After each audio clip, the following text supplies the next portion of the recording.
و کانال تلویزیونی ندای حق خوش آمدید. اگر تا کنون عضو کانال ما نشده اید لطفاً کانال ما را سابسکرایب نموده و دکمه زنگوله را فشار دهید تا از جدیدترین ویدیوهای جالب ما مطلع گردید.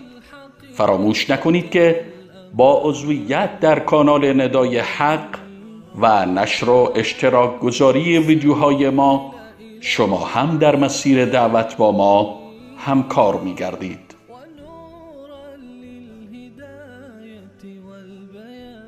ندای حق، ندای توحید و حقیقت.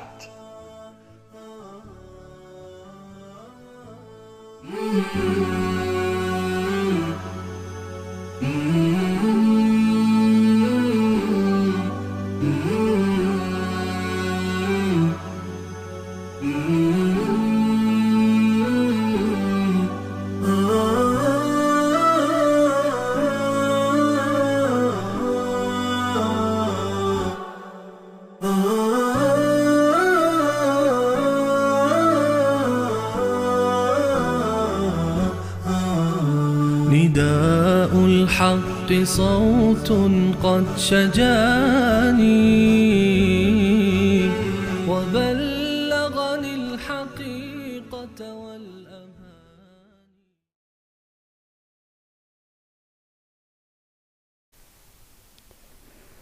بسم الله الرحمن الرحیم. الحمد لله رب العالمین والصلاة والسلام على سید الانبیاء والمرسلین حبیبنا محمد و علی آله و صحبه اجمعین. بینندگان عزیز و گرامی، سلام الله علیکم و رحمته و برکاته. در خدمت شما عزیزان هستیم با قسمت دیگر از این برنامه تماس با شما عزیزان و سوالات و شبهات و صحبت هایی که شما عزیزان مطرح میکنید. از همین لحظه شماره واتساپ برنامه رو عزیزان زیرنویس میکنن و شما بزرگواران میتوانید در برنامه تماس بگیرید و اگر سوالاتی دارید، شبهاتی دارید، حرفهایی برای گفتن دارید میتوانید با ما مطرح بکنید. حتی عزیزانی که مثلا در برنامه دیگر مانند برنامه آن روی سکه مشارکتی داشتن، صحبتی داشتن و نتونستن تماس بگیرن، این عزیزان هم میتوانند در این برنامه حضور پیدا بکنن و صحبت هایی که داشتن رو مطرح بکنن، چون عادتا در برنامه آن روی سکه به خاطر تنگ بودن وقت گاهی اوقات نمیشه تماس های شما عزیزان رو گرفت. برنامه امروز رو با سوالات عزیزانی که از طریق واتساپ فرستادن آغاز میکنیم و انشاءالله در لابلای برنامه تماس‌های شما عزیزان رو هم خواهیم داشت به اذن الله تعالی. سوال بیننده‌ای که خیلی وقت پیش پرسیده بودن و قول داده بودیم که در موردش صحبت میکنیم، انشاءالله در این برنامه بیننده عزیزی پرسیدن راجع به دعا و تقدیر، یعنی تقدیر از قبل نوشته شده و قابل تغییر نیست.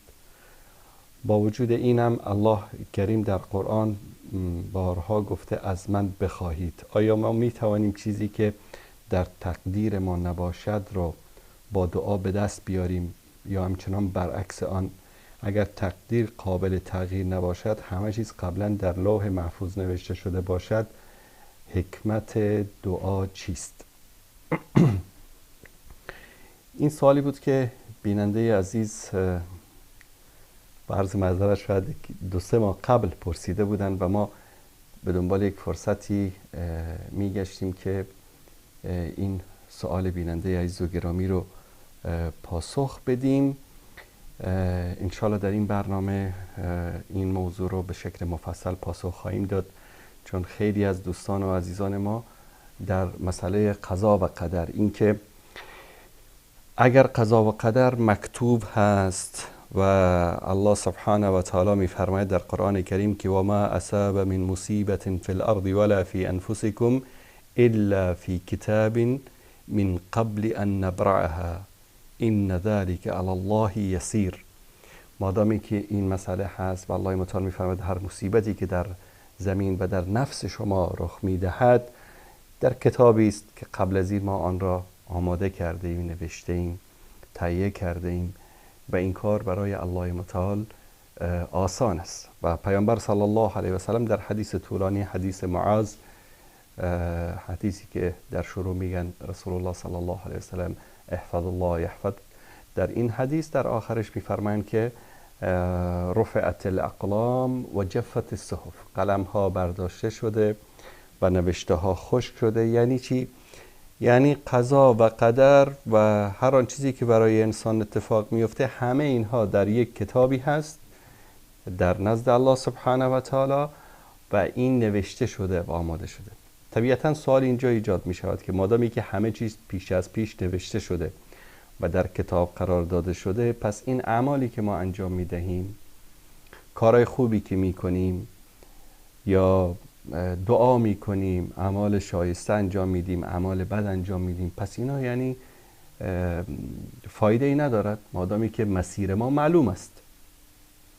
مانندی میمونه که یک رباتی رو طوری پروگرام کرده باشن که به مدت 6 ماه کار بکنه، کارهای معینی رو انجام بده و بعد از اون دیگه تاریخ مصرفش تموم بشه و بندازنش سطل آشغال. ببینید دوستان عزیز، عقیده اهل سنت و جماعت یک عقیده وسط است، عقیده اعتدال، عقیده مطابق قرآن و سنت.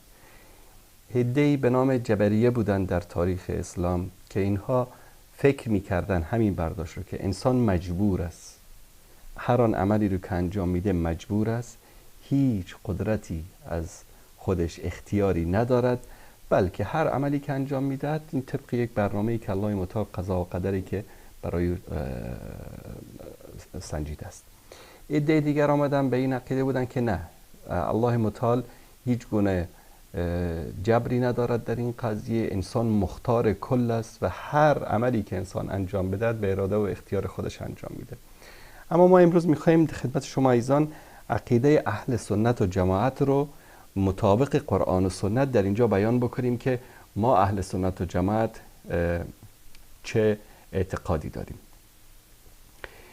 آنچه که کتابی که در نزد الله سبحانه و تعالی در لوح محفوظ وجود دارد دو نوع است. در مورد هر انسان، مثلا تک تک انسان ها ما میخوایم صحبت بکنیم. به طور مثال در مورد احمد بن محمود، شخصی است هر آنچه که این در عملی که در زندگی خودش انجام میده در یک کتابی در لوح محفوظ در نزد الله سبحانه و تعالی از روزی که به دنیا میاد تا روزی که میمیره. ولو این که این احمد ابن محمود 1000 سال پیش به دنیا آمده باشه و مرده باشه، یا امروز زندگی داره میکنه، یا این که مثلا 1000 سال بعد به دنیا میاد، همه اینها کل اعمالشان و زندگیشان در کتابی محفوظ است. خب تعجب شاید بکنید چطور امکان داره طرف 1000 سال پیش به دنیا میاد؟ ببینید دوستان عزیز، زمان و مکان برای من و شما اهمیت دارد چون در زمان و مکان زندگی میکنیم. برای الله سبحانه و تعالی حال و حاضر و آینده و گذشته و اینها نیست، چون الله سبحانه و تعالی خالق همه زمانها و مکان هاست و الله سبحانه و تعالی محیط بر همه زمانها و مکان هاست و الله سبحانه و تعالی در نزد او حال و حاضر و گذشته وجود ندارد.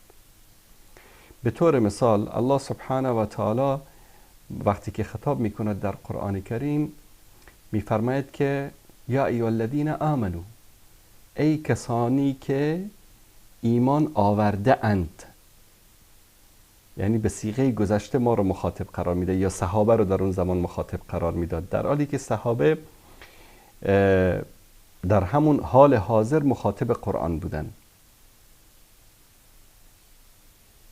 به خاطر همین برای الله سبحانه و تعالی ما هیچ حال و حاضر و مستقبل و این زمانهایی که به اصطلاح در ادبیات ما وجود داره، در دنیا وجود داره، برای الله سبحانه و تعالی معنی ندارد. این خلاصه کلام.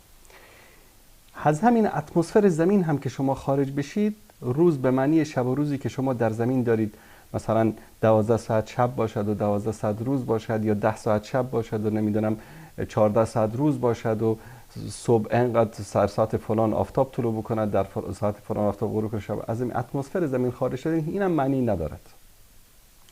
از منظومه شمسی خارج شدید، دیگه این سال شمسی و سال قمری و سال میلادی که ما داریم الان استفاده میکنیم اینم معنی ندارد، چون که در داخل زمین و در داخل این اتمسفر و در داخل این منظومه شمسی و در داخل این کهکشان سال و ماه و روز و اینها وجود دارد. خارج از این اصلا این چیزها وجود ندارد، چون عواملی است در این منظومه شمسی و در این کهکشان که این روز و ماه و سال و شب و قرن و اینها رو برای ما به وجود آورده. وقتی این اسباب وجود نداشته باشد، نه ساعتی، نه روزی، نه شبی و نه قرنی و نه سالی، همه اینا بی معنی خواهد شد. به هر صورت این یک بحث جدای به اصطلاح علم نجوم و جیولوژی و اینها است که وارد این نمیشیم. پس گفتیم که کتابت تقدیر انسان و قضا و قدر انسان دو نوع است. یک نوعی که قابل تبدیل است و یک نوعی که غیر قابل تبدیل است. یک نوع قابل تبدیل است، یک نوع غیر قابل تبدیل است. نوعی که قابل تغییر و تبدیل است، این در دست ملائکه است.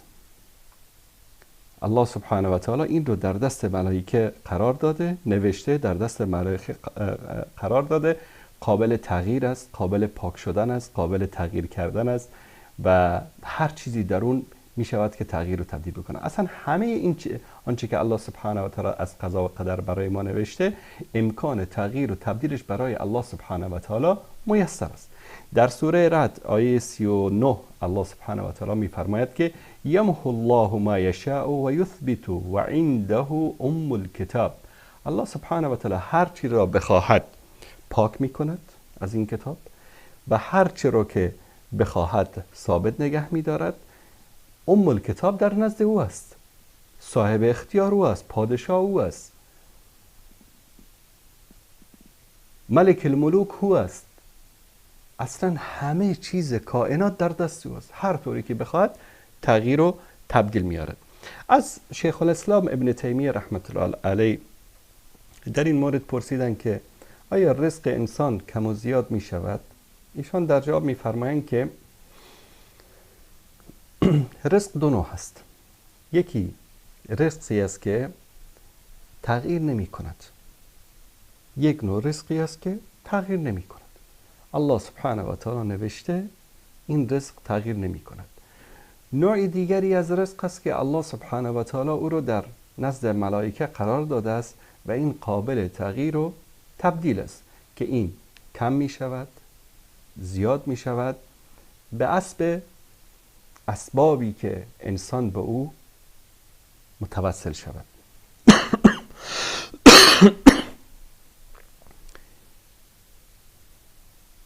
فالله سبحانه و تعالی ملائکه را امر میکنه که این رو کم بکنید، این رو زیاد بکنید، این رو بنویسید، این رو پاک بکنید و اینجا رو تغییر بدید. این به دست الله سبحانه و تعالی است. به طور مثال در حدیث صحیح میفرماید که کسی که صله رحم را به جا بیاورد، الله سبحانه و تعالی رزق و روزیش را زیاد میکند. این قسم رزق که در چه بخشی از زندگی انسان کم و زیاد میشود، این بستگی دارد به صله رحم. هر قدر شما با خویشاوندانتان، پدر، مادر، برادر، خواهر، قوم و خویش رفتار خوب داشته باشید، به همون اندازه ملائکه به امر الله سبحانه و تعالی رزق و روزی شما را در جانبی معین که معلق است و در اختیار ملائکه است کم و زیاد میکنه. رسول الله صلی الله علیه و سلم در حدیث صحیح میفرمایند که کسی که اگر میخواهد که ان یبسط له فی رزقه و ینسى له فی اثره، یعنی چی؟ یعنی عجلش به تأخیر بیفتد، عمرش طولانی شود، فلیصل رحمه. اگر کسی میخواد که رزقش زیاد شود، عمرش طولانی شود، در اینجا چیکار بکند؟ صله رحم رو به جای بیاورد، یعنی روابط خوبی با خویشاوندان خود داشته باشد. به خاطر همین سیدنا عمر رضی الله تعالی عنه دعا می‌کردن که اللهم ان كنت كتبتنی شقیا فامحنی واکتبنی سعیدا. یا الله اگر تو مرا در کتابی که در لوح محفوظ است شقی نوشتی. ما در حدیث دیگری داریم که وقتی که کودکی به 4 ماهگی در شکم مادر میرسد، الله سبحانه و تعالی ملکی رو میفرستد که می نویسد که شقی ام سعید، انسان شقی است یا انسان سعید است. حضرت عمر دعا می کند که ای الله اگر تو مرا در کتابی که در لوح محفوظ است شقی نوشتی، این را پاک بکن و اکتبنی سعیدا فانک تمحو ما تشاء و تثبت. یا الله اگر تو مرا شقی نوشتی، پاک بکن و مرا سعید بنویس. چرا؟ تو هر چرا بخوایی پاک میکنی و هر چرا بخوایی ثابت نگه میداری. و همچنین در مورد نوح علیه السلام الله متعال میفرماید که یغفر لکم من ذنوبکم و یؤخرکم الی اجل مسمى. الله سبحانه و تعالی وقتی شما استغفار بکنید، وقتی که دعا بکنید، گناهان شما را میبخشد و اجل شما را به تأخیر میاندازد. و در ادامه آیه، حالا این شبهه برای بعضی ایجاد نشد، در ادامه الله سبحانه و تعالی میفرماید ان اجل الله اذا جاء لا یؤخر لو کنتم تعلمون. اجلی که الله سبحانه و تعالی تعیین کرده، یعنی هر زمانی که اجلی رو که الله سبحانه و تعالی تعیین کرده، چه با دعای شما این اجل تعیین شده باشد زمانش، چه در لوح محفوظ تعیین شده باشد، به هر شکلی که تعیین شده باشد، این تأخیر نمی شود.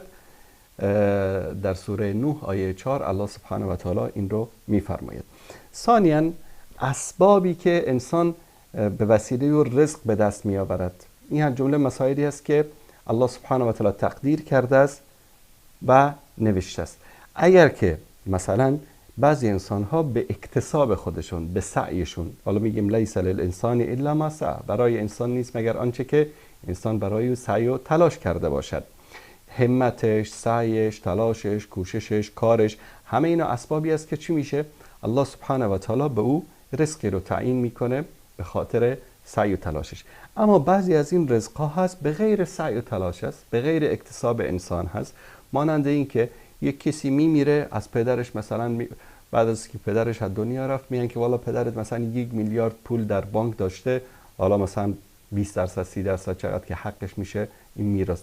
در کسب این میراث، در کسب این رزق، این سعی و تلاشی نکرده و الله سبحانه و تعالی اینها رو هم برای طرف نوشته و در نزد الله سبحانه و تعالی محفوظ است. چه انسان این را کسب بکنه با سعی و تلاش خود، چه کسب نکنه به وسیله میراث است، به وسیله گنجی که پیدا میکنه، به وسیله مثلا مالی رو از جایی به دست میاره به طریق فجأتاً بدون سعی و تلاش و کوشش. و بعضی رزقایی است که توسط سعی و تلاش انسان به دست میاره، تجارت میکنه، کار میکنه، صنعت میکنه. و بعضیا به وسیله دعا است و توکل است و احسان به بندگان الله سبحانه و تعالی است که الله سبحانه و تعالی رزق انسانها رو بر این اساس مقدر میکنه یا کم و زیاد میکنه براش. دعای مستجاب، دعایی که الله سبحانه و تعالی اون رو قبول بکنه، یکی از اسبابی است که الله سبحانه و تعالی به وسیله این دعا رزق انسان رو زیاد میکنه، عمر انسان رو زیاد میکنه و آن چیزی که در لوح محفوظ و در تقدیر انسان و در کتابی که در نزد الله سبحانه و تعالی نوشته شده است، به وسیله صدقه دادن، به وسیله دعا کردن، الله سبحانه و تعالی این رو تغییر میده. یعنی تغییر این برای الله سبحانه و تعالی ممکن است و برای انسان اتفاق میفته. این عقیده اهل سنت و جماعت است.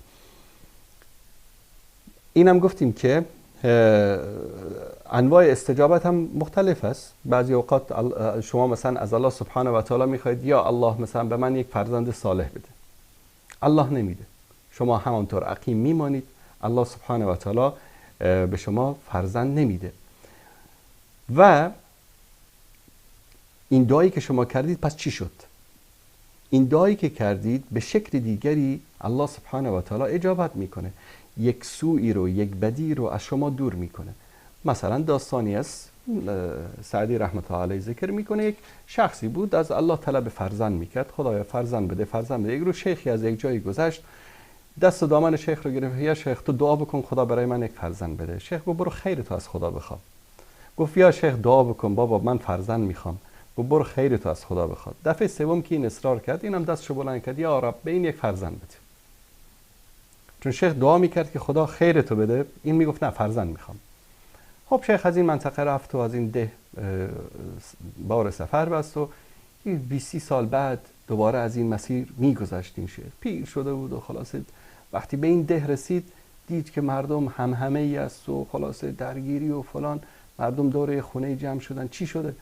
گفت والا اینجا یک بچه نااهلی بوده و خلاصه کسی رو کشته و الان مردم ده جمع شدن که این رو شراب هم میخورده و زنا هم میکرده و کسی رو هم کشته و بعد مردم ده جمع شدن که این رو دستگیر کنن و مجازاتش بکنن. گفت این بچه کی است؟ گفت بچه اون پیرمرد است. رفت پیرمرد رو دید، شناخت. گفت همون نیستی که 20-25 سال پیش من اینجا رد میشتم گفتی خدا دعا کن خدا به من فرزندی بده، من بهت گفتم که خیر تو بخوا. گفت ای شیخ کاش که همونجا، کاش که این فرزند رو خدا نمیداد، کاش که من همونجا خیرم از خدا میخواستم. ببینید این است، گاهی اوقات انسان دعا میکنه آنچه که قرار است که تو برای خود بخوایی، الله متعال میدانه که این چیز برای تو مصیبتی خواهد شد، این رو از تو برطرف میکنه، اینو به تو نمیده، به جز چیز دیگری به تو میده از اون بهتر، نعمتی به تو میده از اون بهتر. طرف مثلا چشمش الله متعال گرفته کور است، کور مادرزاد است، اما حافظ قرآن شده، یعنی یک نعمتی خیلی بزرگتر از بینایی چشم. چقدر انسان‌های بینایی هستن که آرزو میکنن قرآن رو حفظ بکنن. اما یک صورت دیگرش، صورت سومش این است که گاهی اوقات الله سبحانه و تعالی این دعای تو رو برای تو نگه میداره، نه چیزی به تو میده نه بدی رو از تو دور میکنه، و این دعای تو رو در روز قیامت در مقابل این دعایی که کردی خیلی از گناهان و معصیت هایی که امکان داره به سبب آن تو وارد جهنم بشی رو از تو دور میکنه و به تو بهشت رو نصیب میکنه. رسول الله صلی الله علیه و آله و سلم در حدیث صحیح میفرمایند که ما من مسلم یدعو بدعوة لیس فیها اسم ولا قطیعة رحم الا اعطاه الله بها. انسان امکان نداره که یک انسان مؤمنی دعایی بکنه که در او گناه نباشد، قطع صله رحم نباشد، مگر اینکه الله سبحانه و تعالی به او بدهد سه چیز را، احدى ثلاث، سه چیز را بدهد. اما ان تعجل له دعوته، یا اینکه دعوتش مستجاب بشه، و اما ان یدخرها له فی الاخره، یا اینکه در آخرت برای او این رو نگه داره، همونطوری که گفتم به سبب بخشش گناهانش و دخول جنت براش بشه. و اما ان یصرف عنه من سوء مثلها، یا اینکه یک چیز بدی رو الله سبحانه و تعالی از او به وسیله این دعا دور بکنه. پس مصلحت در اجابت وجود داره، مصلحت در اجابت وجود داره. هیچ کدام ما نگیم که والا من دعا کردم دعای من اجابت نشد. این رو یقین داشته باشیم که ما اگر با شروطش دعا رو انجام بدیم، الله سبحانه و تعالی دعای ما رو قبول میکنه، دعای ما رو اجابت میکنه و از این سه حالت خارج نیست. یا اینکه همون دعای ما قبول میشه، یا اینکه یک بدی رو از ما دور میکنه به وسیله این دعا، یا اینکه در آخرت برای ما اون رو در میزان اعمال شایسته ما نگه میداره. رسول الله صلی الله علیه و سلم میفرمایند که یستجاب لاحدکم ما لم یعجل، یقول دعوت فلم یستجب لی. رسول الله صلی الله علیه و سلم میگن برای شما اجابت میشه به شرطی که شما عجله نکنید. یعنی بگید که والله من دعا کردم اما دعای من اجابت نشد. همچنین در بعضی از مسائلی که در قضیه قضا و قدر ما میتوانیم بهش اشاره بکنیم این است که به طور مثال در حدیث صحیح رسول الله صلی الله علیه و سلم میفرمایند که العین حق، این چشم زخم یا نظر کردن ما میگیم مثلا در تاجیکستان، در افغانستان، این حق است. و لو کان شیء سابق قدری سبقته العین، گاهی اوقات چیزی که گاهی اوقات تقدیر رو میتونه حتی تغییر بده این چشم است. چشم زخم زدن، نظر کردن. والا میگن که مثلا بچه من کسی چشمش کرده یا نظر شده، اینها همه حق است. گاهی اوقات حتی تقدیر رو هم اینها امکان داره تغییر بده، که به خاطر همین ما مکلف هستیم به اذکار صبح و شام، به اذکاری که ما را از سحر و جادو و چشم زخم و از این چیزا چیکار بکنه، دور نگه داره. اما همه این امور به علم الله سبحانه و تعالی و در علم الله سبحانه و تعالی واقع می شود. یعنی هیچ چیز بدون اذن و اجازه الله سبحانه و تعالی واقع نمی شود. بعضی شاید بگن آدم مثلا یک حیوانی میاد، یک حیوان وحشی، یک حیوان خیلی زیبا و قشنگی رو میخوره، پاره پارش میکنه، نمیدونم چرا خدا این کارا رو انجام میده. یا طرف ببینید مثلا بچه کوچیک زیر ماشین له و لورده میشه میمیره، خدا چرا این چیزا رو انجام میده؟ ببینید دوستان عزیز، نظام آفرینش الله سبحانه و تعالی همه کائنات طبق یک نظم است، طبق یک برنامه است. این نظم و برنامه رو الله سبحانه و تعالی به خاطر گل روی هیچ کسی به هم نمیزنه. مثلا هیچ وقت امکان نداره که در زمستان درجه حرارت 50 درجه بشه و در تابستان برف بباره، چون اگر این چیز صورت بگیره که گاهی اوقات مثلا میبینیم که در شروع فصل بهار، در اواخر فصل بهار گاهی اوقات تگرگی برفی جایی میباره، همه کشاورزا زمیندارا فغانشون با آسمان بلند میشه که ما تباه شدیم، ما به اصطلاح کشت و حاصلمون از بین رفت. به خاطر چی؟ چون این وقت برف و باران نیست، این وقت برف و تگرگ نیست. ببینید اگر اینطوری عموم دنیا اینطوری بشه، گاهی اوقات در یک منطقه رخ میده، ببینید چقدر مردم ضرر میکنن. عموم دنیا اگر اینطوری بشه، مثلا شما تصور کنید در اول فصل تابستان برف بباره، همه این میوه‌ای که به اصطلاح غوره هستن، میوه‌ای که هنوز نرسیدن، همه اینها رو یخ میزنه، خراب میشن. دیگه این میوه بزرگ نمیشه. اون سال در تابستان میوه‌ای وجود نخواهد داشت. گاهی اوقات به خاطر اعمال انسان‌ها، به خاطر این گازات، به خاطر کارخانه‌ها، به خاطر از بین بردن محیط زیست، به خاطر از بین بردن درختان و جنگل‌ها، به خاطر به هم زدن گازاتی که در اتمسفر وجود دارد، می‌بینیم که این تقلبات اقلیمی و جوی که در بعضی مناطق رخ میدهد چقدر سبب ضرر برای انسان. این سیلاب‌ها، همه اینها به خاطر این است که انسان کاری کرده که این نظم آفرینش رو داره از بین میبره. محیط زیست رو میگن، چون مثلا طرفداران محیط زیست، سازمان‌های محیط زیست، چرا؟ چون این نظم است، نظم آفرینش رو که وقتی شما خواستید از بین ببرید و در اون خلل ایجاد بکنید، مثل این میمونه که کسی بیاد در ماشین به جای بنزین آب بریزه. خب 1 کیلومتر راه که رفت، ماشین همه چیز به هم میخوره، مجبوری که همه موتور ماشینت رو عوض بکنی و هزاران دلار ضرر بکنی. کائنات هم اینطوری است، همه چیز به یک نظم و برنامه است. خیلی از این نظم و برنامه رو ما نمیدانیم، علم ما نرسیده تا اون اندازه، تکنولوژی و علومی که طبیعی که بشر به اون دست یافته به اون حدی نرسه که اسرار همه کائنات رو چیکار بکنه، به دست بیاره. بعضی اوقات هم علما یک اصطلاحی دارن به نام میگن قضاء معلق یا قضا و قدر معلق، که همون مسائلی است که در شروع صحبت‌ها ذکر کردیم که در کتابی که در نزد ملائکه وجود داره و الله سبحانه و تعالی در او یعنی قابل تغییر و تبدیل است. ولله مثل الاعلی. گاهی اوقات مثلا شما نصوصی رو به دستتون میرسه، بعضی از نصوص میگن که غیر قابل تغییر، اما بعضی از نصوص قابل تغییر و تبدیل است. این از جمله همین است، از مسائلی که در مکتوب هست اما قابل تغییر و تبدیل، که بعضی از علما این رو چی میگن؟ میگن که قضاء معلق، یعنی هو ما علق وقوعه علی شیء.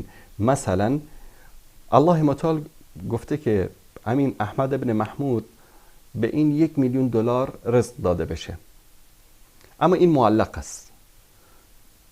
به چی معلق است؟ که اگر احمد ابن محمود صله رحم رو به جا آورد، در روابط خویشاوندان الله و رسولش رو، دستورات و فرامینش رو در نظر گرفت، به این 1 میلیون رو بهش بدید. این نه که از آسمان یک کیسه پول، یک کیف پول براش بریزن، نه. خب الله تجارتی رو براش آسان میکنه، الله سهولتی در یکی از کار آسانی براش میاره، این رزقش رو به دست میاره.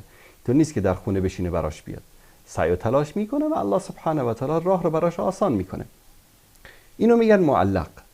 گاهی اوقات الله متعال مثلا گفته که مثلا برای فلانی یک ویلای بسیار لوکسی مثلا در فلان منطقه نصیبش بشه.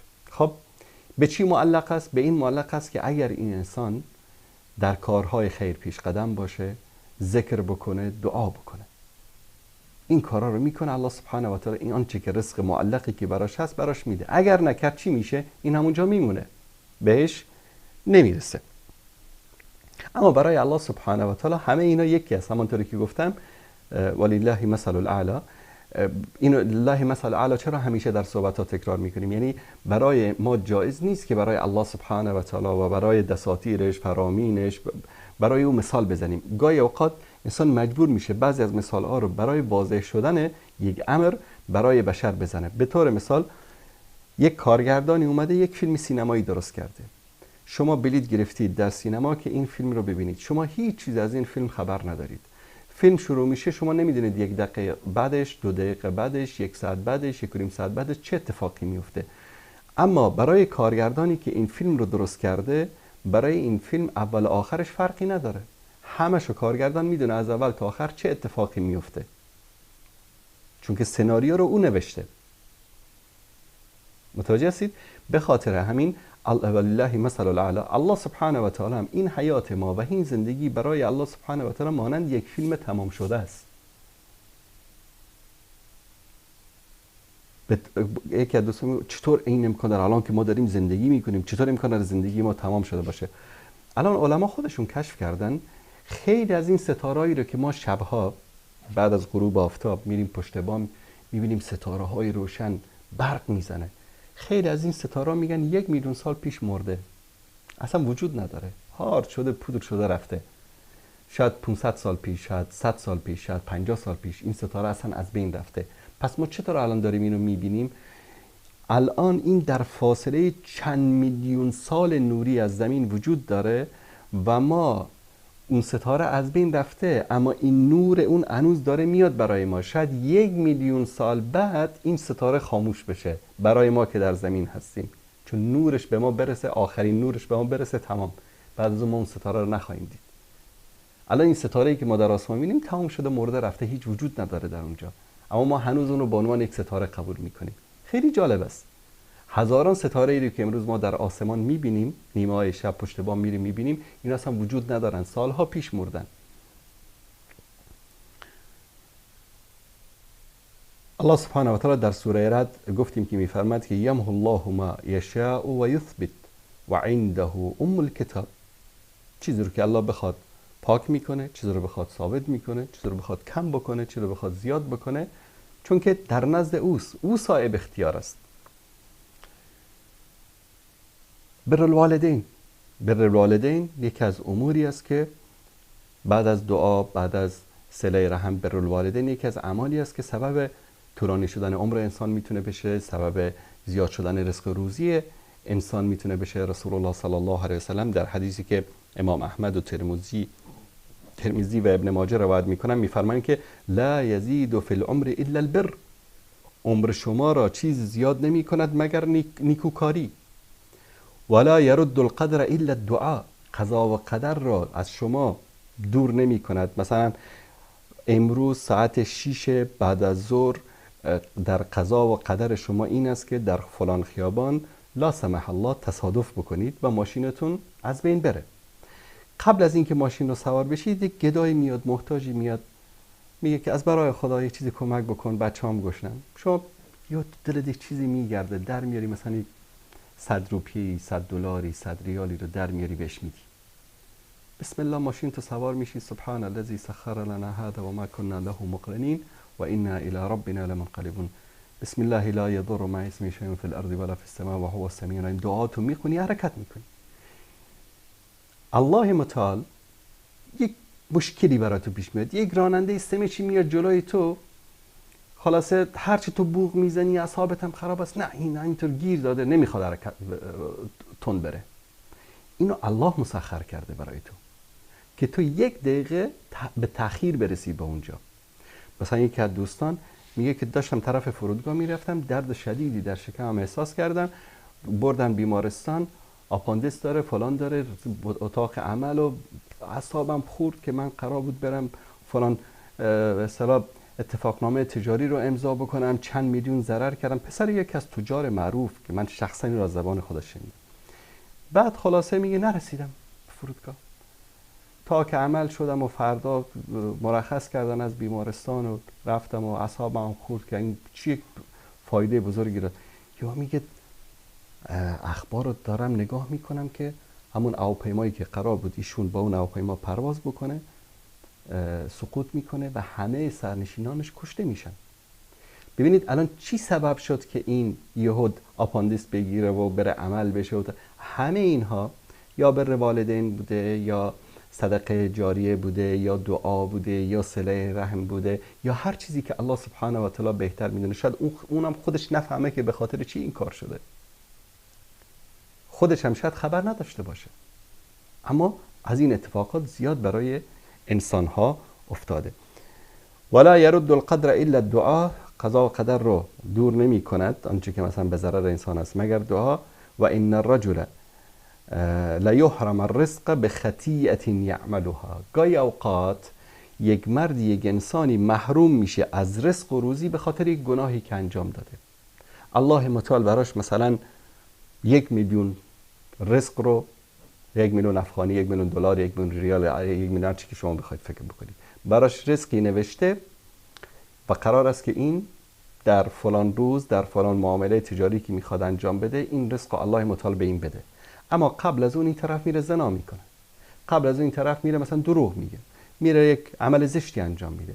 الله به ملائکه میگه ندید بهش، متوقفش کنید، این ارزش این رزق رو نداره. و در لفظ دیگری که در امام سندی در شرح سنن ابن ماجه ذکر میکنه، بذنب یصیبه، یا به گناهی که انجام میدهد، یا به خطایی که انجام میدهد، یا به گناهی که انجام میدهد. به هر صورت الله سبحانه و تعالی گاهی اوقات انسان رو محروم میکنه. امام غزالی رحمت الله علیه میفرماید که پس فایده دعا با این قضا و قدر مکتوب چیست؟ خیلی خوب جواب میده. میگه بدان که از جمله قضا و قدر و بلاهایی که وجود دارد امکان رد آن با دعا می باشد که اگر دعایی که انسان انجام بدهد و در او معصیت نباشد، دعای صحیح باشد با شروطش، این دعا سبب رد بلا می شود و وجود رحمت الله سبحانه و تعالی را در زندگی شخص تجلی می کند. مانند این است که طرف یک دانه رو میکاره و از این دانه چی خارج میشه؟ یک نباتی از زمین خارج میشه، یک گیاهی از زمین خارج میشه. مانند این است که طرف مثلا سپری رو در دست میگیره و این سپر سبب میشه که گلوله بهش اصابت نکنه، تیر بهش اصابت نکنه. مثلا روزه گرفتن، الله سبحانه و تعالی چی میفرماید که روزه گرفتن سپری میشود برای انسان که آتش دوزخ به انسان نرسد. پس اعمال شایسته ما، دعای ما، ذکرهای ما، همه اینها سبب می شود که گاهی اوقات ما را از بلاها و آفاتی که در قضا و قدر ما وجود دارد ما را دعا بکند. و در آخر امام غزالی می فرماید که ذلک الدعاء یرد البلاء کما ان الترس یدفع السهم. مانند زره که تیر رو از انسان، ضررش رو از انسان دور میکنه، دعا هم بلا رو از انسان دور میکنه. گاهی اوقات شاید بعضی از انسان ها بپرسن، خب میگه که مثلا قضیه همسر، یعنی میگن که همسر انسان این جزء مسائلی است که مکتوب است، در قضا و قدر مکتوب است که مثلا احمد با زینب عروسی میکنه، محمود با فاطمه عروسی میکنه، این در قضا و قدر مکتوب است. آیا میشه این رو تغییر داد؟ پس اگر نمیشه تغییر داد، پس این احادیثی که میگه که مثلا من ترضون عن دینه و خلقی فزوجوه، کسی که از دین و خلقش خوشتان آمد با او ازدواج بکنید، یا اینکه میگن که زن به خاطر 4 چیز مردم باش ازدواج میکنن، به خاطر مالش، به خاطر حسبش، به خاطر جمالش، به خاطر دینش، پس شما با زن دین دار، پس اینا چه معنی دارد؟ ببینید دوستان عزیز، الله سبحانه و تعالی میفرماید که و من یتق الله یجعل له مخرجا. شما مثلا محمود قرار است که با فاطمه این از ازل در مکتوب هست که باید ازدواج بکنه. اگر محمود انسان متقی و پرهیزگار باشه و وقتی که جستجو میخواد بکنه، چون محمود نمیدونه که قراره با فاطمه ازدواج بکنه، اما وقتی که این میاد در قضیه اختیار همسر، انتخاب همسر، دین و تقوا رو در نظر میگیره. دین و تقوا رو که در نظر میگیره، مثلا به دنبال زن دیندار میگرده، به دنبال زنهای بی حجاب و بی حیا نمیگرده، به دنبال اینکه تنها زیبا باشه نمیگرده، به دنبال اینکه نمازخوان باشه، دیندار باشه میگرده. الله سبحانه و تعالی فاطمه رو طوری هدایتش میده به سوی دین که، ببینید این خیلی مهم است، طوری هدایتش میده به طرف دین که این فاطمه میشه یک زن دیندار، یک زن مسلمان، یک زن با ایمان و سبب خوشبختی محمود در زندگی میگرده. ببینید همه اینها به هم ربط داره. اعمال صالحی که انجام میدهی، قضا و قدر تو رو امکان داره تغییر بده. دعایی که میکنی، قضا و قدر تو رو امکان داره تغییر بده. نیکی به خویشاوندان، قضا و قدر تو رو امکان داره تغییر بده. نیکی به پدر و مادر، قضا و قدر تو رو امکان داره تغییر بده. پس اعمال شایسته و اعمال خوب ما سبب میشه که حتی به طور مثال همسری رو که مکتوب است که با ما ازدواج بکنه، سبب هدایتش و سبب رستگاریش بشه. به طور مثال طرف میاد استخاره میکنه. استخاره یکی از اعمال تقوا هست که رسول الله صلی الله علیه و سلم امر کردن که ما استخاره بکنیم.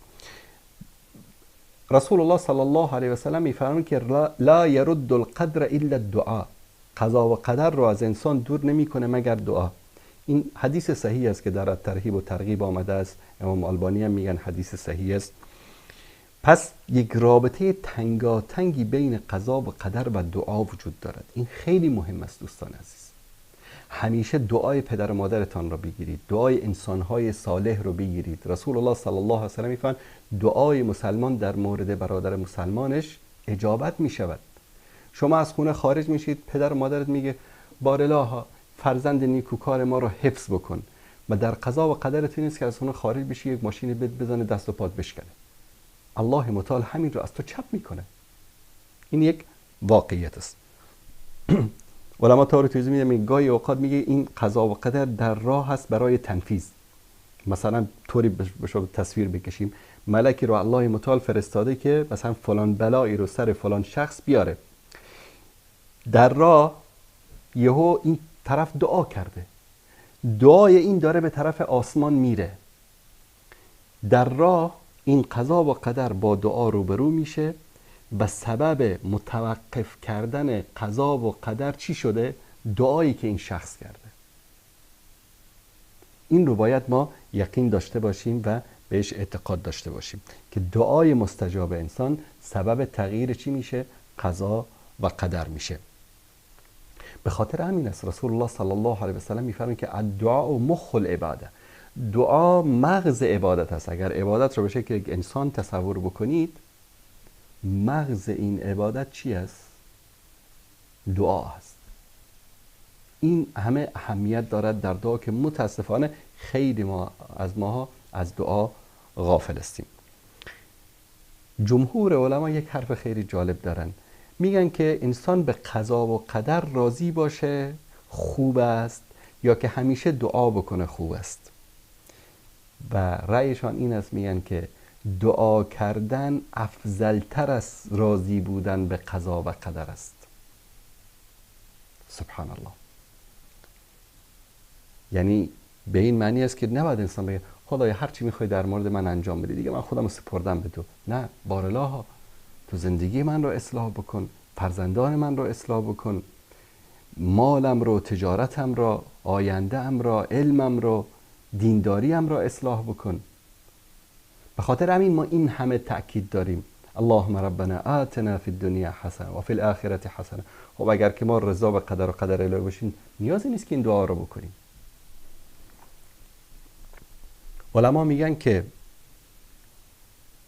دعا قوی تر است یا بلا؟ دعا قوی تر از بلاست.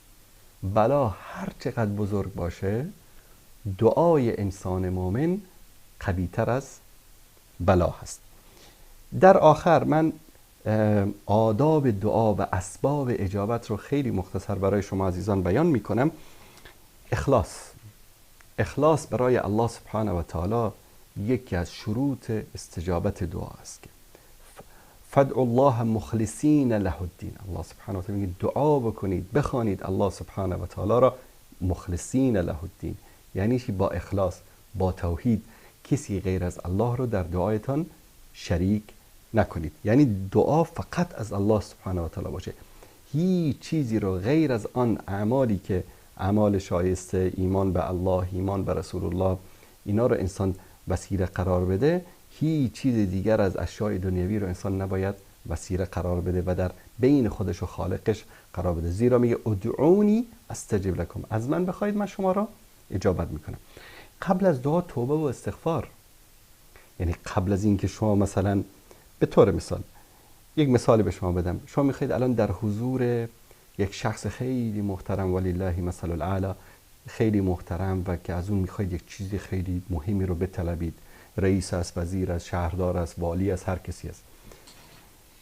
غسل میکنی، بهترین لباساتو میپوشی، مات و شانه میکنی، عطر میزنی، با زینت کامل در مجلس اون میری که نشه با اون بی احترامی بشه.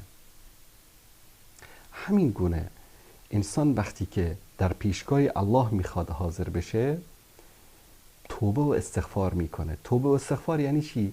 همون آلودگی های گناه و معصیتی رو که در طول زندگیت انجام دادی، قبل از دعا انجام دادی، اینها رو از خودت باید دور بکنی. اینو چطور دور میشه؟ با توبه کردن، با استغفار کردن. یکی از علما میگه خونه کسی از یکی از اولیاء الله میگه دعوت بودم، این قبل از اینکه دعا میکرد استغفار میکرد. پرسیدم چرا این کارو داری میکنی؟ گفت قبل از اینکه من از خدای خودم چیزی رو بخواهم، از پروردگارم چیزی رو بخواهم، خودم رو از این اعمال زشت و ناپسندی که انجام دادم پاک میکنم و خجالت میکشم با این گناهانم از خداوند چیزی بخوام. پس این خیلی مهمه. دعا کردن با خضوع و خشوع باشه، با تذلل باشه، با به اصطلاح به قول معروف با چاپلوسی انسان باید دعا بکنه از الله سبحانه و تعالی. شما میخواید یک چیز رو از یک بنده به دست بیارید، ولله مثل الاعلی، چقدر چاپلوسی میکنید، چقدر اون رو به اصطلاح تعریف و تمجید میکنید تا این چیز رو به دست بیارید. در مقابل ذات الله سبحانه و تعالی که این حق الله سبحانه و تعالی است، که در مقابلش انسان خضوع داشته باشه، خشوع داشته باشه، فروتنی داشته باشه، در مقابلش تذلل داشته باشه، با ذلت و خفت و خواری از الله متعال بخواد. قبل از این که از الله سبحانه و تعالی انسان میخواد حمد و ستایش الله متعال بکنه. ای پروردگاری که تو رحمانی، ای پروردگاری که تو رحیمی، ای پروردگاری که تو رازقی، ای پروردگاری که تو این همه نعمتها رو به من دادی، ای پروردگاری که من شکر نعمتهای تو را نمیتوانم به جا آورم. و این گونه دعایی که حمد و ستایش الله سبحانه و تعالی باشد از درونت، از قلبت. یعنی نه اینکه زبان داره دعا میکنه، قلب جای دیگه است، هوش و حواست جای دیگه است. بهترین دعا این است که انسان با صدای آرام، خاصتا اگر در جمعی باشه، با صدای آرام دعا بکنه. و دیگر اینکه دستان خودش رو این گونه به طرف آسمان بلند بکنه. در حدیث میفرمایند که وقتی که بنده دست خودش رو به طرف الله بلند میکنه و از الله چیزی میخواد، الله متعال حیا میکنه از اینکه چیزی به دست این نندازه، یعنی چیزی به این نده و اینو دست خالی برگردانه. ولله مثل الاعلی. شما تصور کنید یک گدایی اومد پشت خونتون و شما یک انسان ثروتمند و نامداری در منطقه هستید، خجالت میکشید که این گدا را در خونتون دست خالی بفرستید. الله متعال میگه که من وقتی که بندم دستش رو دراز میکنه، با عذر و زاری از من چیزی میخواه، من حیا میکنم از اینکه او رو دست خالی برگردانم. انسان دعا که میکنه در امور خیر باشه، مثلا دست خدایا فلانی رو مثلا نابود بکن، از بین ببر، نه. بر علیه برادر مسلمانش دعا کردن، بر علیه خویش قومش دعا کردن، بر علیه برادرش، خواهرش، پدرش، مادرش، دعایی که جایز نیست، معصیت از گناه هست اون رو کردن. اینها یا بعضیا رو دیدید دعا میکنن بر علیه اولادشون، بر علیه مالشون، خدا اینو بگیره، خدا اینو بکشه. این جایز نیست. گاهی اوقات رسول الله صلی الله علیه و سلم میگن که این دعای شما با ساعت اجابت اگر برابر شد اون اتفاق میفته. پس دعا بر علیه خودتون، بر علیه مالتون، بر علیه اهل و اولادتان نکنید. حق کسی رو نخورید. حق کسی رو نخورید. انسانی که حق کسی رو خورده باشه و بعد بیاد دعا بکنه، خداوند چطور دعایش رو قبول بکنه؟ انسان بهترین حالت دعا کردن این است که بره غسل بکنه، وضو بگیره، خودشو پاک بکنه، با طهارت انسان دعا بکنه. در مقابل قبله، روبروی قبله انسان دعا بکنه. این بهترین وجه دعا کردن است. و همچنین دعا در هر حالت. بعضی از انسان ها رو دید در موقع شدت و خاری و بدبختی به یاد خدا میافتند. خدایا به دادمون برس. خدا همین که خداوند مشکلاتشون رو حل کرد، نه خدای عیسی نه پیغمبری، همه چیز رو فراموش میکنن. بلکه انسان مؤمن واقعی این است که در هر حالتی باید دعا بکنه. این به معنی نیست که تو میلیاردر هستی، همه نعمت‌ها رو داری، تو دعا نکنی. امکان داره یک شب همه این نعمت‌ها رو خداوند از تو بگیره. مثل داستان اون صاحب باغی که در قرآن کریم ذکر شده. یک صاعقه اومد و همه باغش از بین رفت. یک آتش سوزی میشه، همه کارخونه میسوزه. طرف در به در میشه. از میلیاردر میفته به افلاس. پس انسان در هر حالت باید انسان چیکار بکنه؟ دعا بکنه. اعمال نفل رو زیاد انسان انجام بده. تنها این نباشه که 4 رکعت فرض خواندی الله اکبر خدای به من بده. نه، تو سنت ها رو بخوان، تو نوافل رو بخوان، مستحبات رو انجام بده تا به اندازه اعمال خیری که انجام دادی، دعایی که انجام دادی، عبادتی که انجام دادی، الله بهت چیکار بکنه؟ دعای تو رو قبول بکنه. اوقات استجابت دعا رو خیلی ها فراموش میکنن. ساعتی است در روز جمعه مردم میگن که مثلا بین عصر و مغرب است، یا قبل از غروب آفتاب روز جمعه است، یا بین خطبه اول و خطبه دوم است. المهم روز جمعه هم روز استجابت دعاست. بین اذان و اقامه وقت استجابت دعاست. قبل از غروب آفتاب وقت استجابت دعاست. قبل از نماز صبح وقت استجابت دعاست. بعد از نماز صبح وقت استجابت دعاست. در نمازها وقت استجابت دعاست. بین اذان و اقامه وقت استجابت دعاست. یعنی اوقات استجابت دعا رو ما نباید فراموش بکنیم. روزی مثل روزهای جمعه، روز عرفه، 10 روز اول ماه ذوالحجه، 10 روز آخر ماه رمضان، شبهای رمضان، نیمه های شب. یعنی الله سبحانه و تعالی چنان که شایسته ذات اقدس اوست، بعد از نیمه های شب میاد در آسمان دنیا میگه آیا مستغفری هست که من کسی است که استغفار بکنه و من او را ببخشم؟ کسی است که از من بخواد تا برای او بدهم؟ یعنی چی؟ یعنی بعد از 12 شب مشکلات داری، سختی‌ها داری، استرس داری، هر مشکلی که داری، بعد از نیمه شب وضو بگیر، جانمازتو بنداز، 2 رکعت نماز بخوان، سر به سجده بگذار، در پیشگاه الله گریه کن. اگر به تو نداد هر چی می‌خواستی بگو، اما با صدق و اخلاص باشه. و این شروطی که خدمت شما عرض کردم. انسان باید مالش حلال باشه، لباسش حلال باشه، جانمازش حلال باشه. خونه غصبی رو تو برو در اونجا دعا بکن خدا دعایتو قبول بکنه. لباست از مال حرام باشه خدا دعایتو قبول بکنه. خوراکت از مال حرام باشه دعایتو رو قبول بکنه. رسول الله صلی الله علیه و آله و سلم میفرمایند که رجل اشعث اغبر یعنی خاکالوده و ژولیده، یمد یده الى السماء، یا رب دستشو بلند میکنه، یا الله به دادم برسی الله. و مطعمه حرام و مشربه حرام و ملبسه حرام و غذی بالحرام فانا یستجاب لذلک. میگه که دستشو بلند میکنه، خاکالوده، ژولیده، با اصرار، خدایا به من بده، خدایا به من بده. مالش حرام، لباسش حرام، غذاش حرام، نوشیدنیش حرام، گوشت بدنش از حرام ایجاد شده. چطور خدا آن رو استجابت بکنه؟ زیرا الله سبحانه و تعالی، رسول الله صلی الله علیه و سلم میفرمایند یا ایها الناس، ای انسانا، ان الله طیب لا یقبل الا طیب. الله متعال پاک است و غیر از پاکی رو قبول نمی کند. و این الله امر المؤمنین بما امر به المرسلین. الله متعال به مؤمنین همان چیزی را امر کرده است که به انبیای خودش امر کرده است. یا ایها الرسول کلوا من الطیبات واعملوا صالحا اینی بما تعملون علیم. ای بندگان، ای رسولان من، ای پیامبران الهی، از چیزهای پاکی که در دنیا هست بخورید و اعمال صالح انجام بدید، زیرا من آگاه هستم به آنچه که شما عمل میکنید. نه این که شما فکر میکنید که مثلا این کارهای زشت و حرام را انجام بدی بعد دست به دعا بکنی خداوند نمیفهمه که تو در اون پشت سر چه کارهایی کردی. نه، الله متعال همه چیز براش واضح و آشکار است. مثلا شما در مقابل یک انسانی که به او بدی کردید، آیا رو دارید که برید ازش یک چیزی بخواهید؟ مثلا گاهی اوقات به کسی میگه خب برو پیش فلانی شاید مشکل حل بکن. والله ولش کن، من یه زمانی بهش یه چیز از من خواسته بود، من انجام ندادم، الان روم نمیشه پیشش برم. ولله مثل الاعلی. الله سبحانه و تعالی تو یک عمر نافرمانیشو بکن، بعد نه توبه بکن، نه استغفار بکن، نه حقو به حقدار بده، بعد از اون دعا بکن که خدا به تو بده. از کجا بده؟ چطور بده؟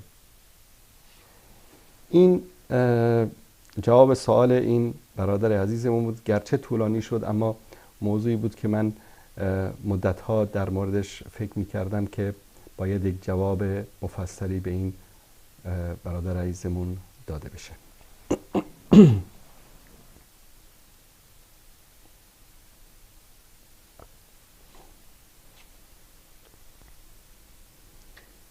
بیننده عزیزی نوشتن که بعضی عالم ها در مسجد می رقصند، آیا این جواز دارد یا ندارد؟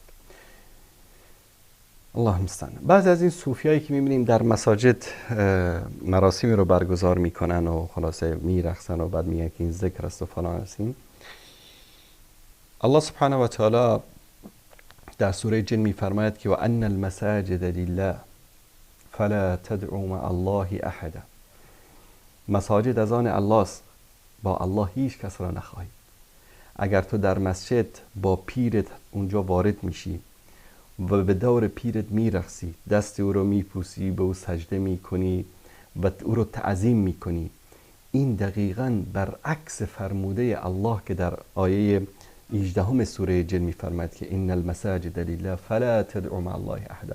مسجد فقط برای عبادت است، برای نماز خواندن است، برای ذکر الله متعال است، ذکری که طبق فرموده الله و فرموده رسول الله صلی الله علیه و سلم باشه.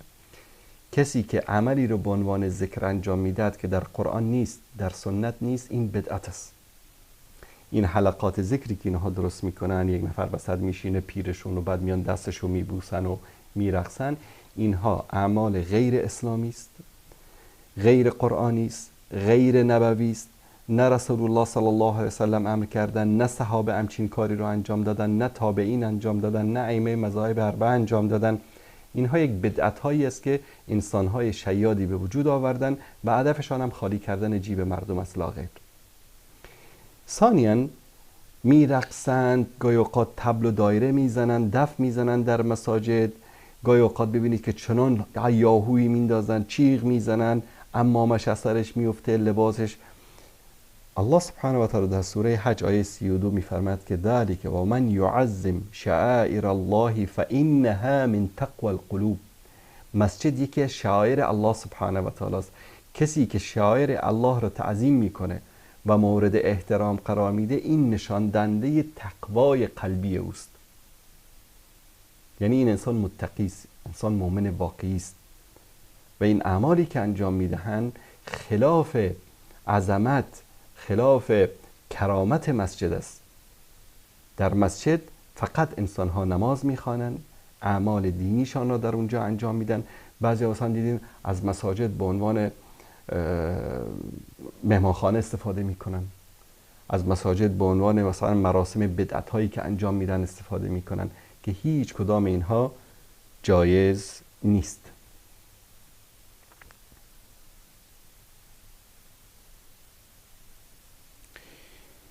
بیننده عزیزی از تاجیکستان نوشتن که 4 شماره آخرشان 5143 که بعضی از جوانها هستن وقتی با هم می نشینن فحش‌های خیلی رکیک میگن، مزاح‌های خیلی بد میکنن کلمات به اصطلاح تاجیکی حقارت های زشت میکنن و اینها رو یک نصیحتی بکنید که از این اعمال دست بکشن. ببینید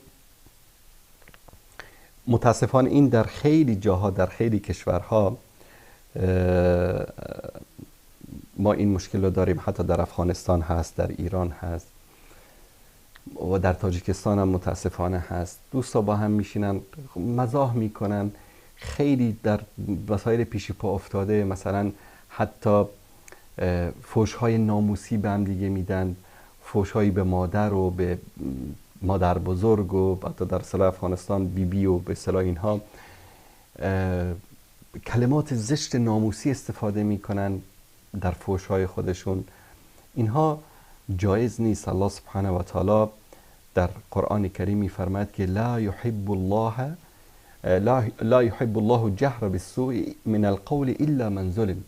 الله سبحانه و تعالی به اصطلاح بدزبانی، سخن بد زدن، فحش دادن، خواستن در جمع مردم رو دوست ندارد مگر کسی که سر او ظلم شده باشد. کسی به کسی ظلم شده، خلاصه هر چی از دهنش میاد میگه، این انسان رو الله سبحانه و تعالی مؤاخذه نمیکنه چون مورد ظلم و ستم قرار گرفته. اما کسی که بخواد به شوخی و با تمسخر و در جمع دوستان و یا کوچکترین مشکل پیش میاد طرف به فحش ناموسی به هم دیگر میدن، اینها خیلی اعمال زشتی است که باید از او دوری بکنن. علما در تفسیر لا يحب الله جهر بالسوء میفرمایند که مانند فحش دادن، ناسزا گفتن، دروغ گفتن، تهمت زدن، غیبت کردن، خبرچینی کردن، بدزبانی، همه اینها شامل این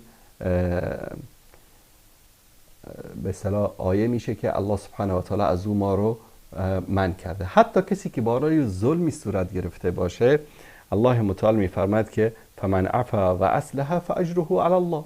اگر در این حالت هم کسی که به ظلم شده باشه، اگر که ببخشه، بخشیدنی که سبب صلح بشه، نه اینکه یک انسان جبار متکبر بیاد به شما توهین بکنه، اهانت بکنه، شما اصلا جوابش رو نده، بگو فمن عفا و اصلح. نه، عفوی که سبب اصلاح طرف بشه، نه عفوی که سبب خودخواهی و جبروت و ظلم بیشترش بشه.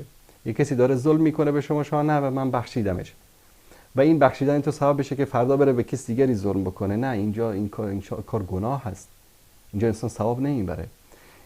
بخششی که فمن عفا و اصلح، بخششی که سبب اصلاح طرف بشه، سبب بازگشتش بشه از آن اعمال زشتی که انجام میده. همچنین خیر از این کلماتی که اینها استفاده میکنن، فحشای رکیک ناموسی که استفاده میکنن، منتهای بی‌حیایی است. یعنی حتی شرمگاه مادر و مادر بزرگ طرف رو به زبانش میگیره به خاطر حالا شوخی، مذاق یا دعوایی که صورت گرفته بینشون. و رسول الله صلی الله علیه و سلم میفرمایند که الحیاء من الایمان، حیا از ایمان است، والایمان فی الجنه، و ایمان، کسی که ایمان داره در جنت است، یعنی کسی که با حیا هست در جنت است. والبداء من الجفا، و بدزبانی که است از ستمکاری و جفاکاری است. والجفاء فی النار، انسان ستمکار، انسان جفاکار جایش کجا هست؟ جهنم است. این حدیث صحیح است که در ترمذی روایت شده است. در حدیث دیگری معاذ رضی الله تعالی عنه به رسول الله صلی الله علیه و سلم میفرماید که یا نبی الله و انا لمؤاخذون بما نتکلم به. یا رسول الله، آیا ما حرفایی که میزنیم به خاطر این حرفا ما بازخواست میشیم؟ رسول الله صلی الله علیه و سلم فرمودن جان مرگ شوی ای معاذ. این یعنی سکلت که امو، که من اینطوری تفسیرش میکنم، ترجمهش میکنم، چون اصطلاحی است که ما در بین فارسی زبان ها داریم، میگن جوان مرگ شوی یا جان مرگ شوی. این یک نوع به اصطلاح توبیخ با لطف است، یعنی بددعا نیست. یعنی اگر تو این چیز را نفهمی این گونه شوی. هل یکب الناس فی النار علی وجوههم او علی مناخرهم الا حسائد السنتهم. ای معاذ، خدا تو را هدایت بکنه. ببین، آیا مگر انسان را به صورتش به آتش جهنم میندازه یا به پشتش به آتش جهنم میندازه، غیر از این زبانش چیزی دیگری هست؟ این زبانش هست که انسان رو به جهنم میندازه. کفر میورزه با این زبان، نفاق میورزه با این زبان، غیبت میکنه با این زبان، فحش میده با این زبان. هر عمل زشتی که انجام میده سرآغازش از این زبان هست. پس رسول الله صلی الله علیه و سلم میفرمایند که انسانها رو که در آتش جهنم به رویشان یا به پشتشان میندازه چی است؟ نتیجه حاصل زبانشان هست. و اینم در ترمذی روایت شده است و امام آلبانی رحمت الله علیه این رو جزء احادیث صحیح آوردن. همچنین یکی از خصائل منافقین است بدزبانی. الحیاء شعبة من الایمان، حیا شعبه از ایمان است. والبذاء شعبة من النفاق او کما قال صلی الله علیه وسلم. بدزبانی شعبه از نفاق است که اینم حدیث صحیح است در ترمذی.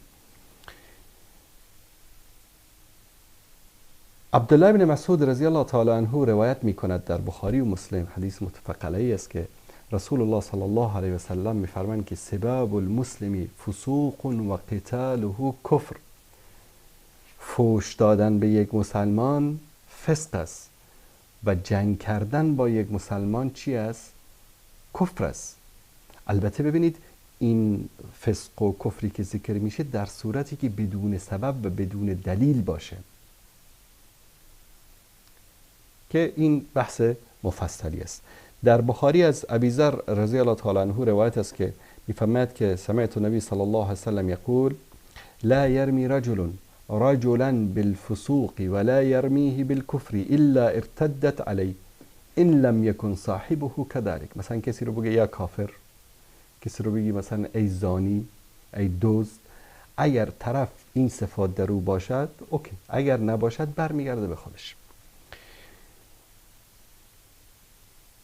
و همچنین از جمله گناهان کبیره این است که ما کسی رو تهمتی رو، فسقی، فجوری رو به او نسبت بدیم، فحش و ناسزایی به او بگیم که در او نباشد. والذین یؤذون المؤمنین والمؤمنات بغیر ما اکتسبوا فقد احتملوا بهتانا و اثما عظیما، در سوره احزاب آیه 58. کسانی که مؤمنین و مؤمنات را اذیت میکنن با زبانهایشان، به اونها نسبت‌هایی میدن که در اونها نیست، اعمالی رو به اونها نسبت میدن که در اونها نیست، اینها بهتان و گناه بزرگی رو، گناه آشکاری رو به دست آوردن.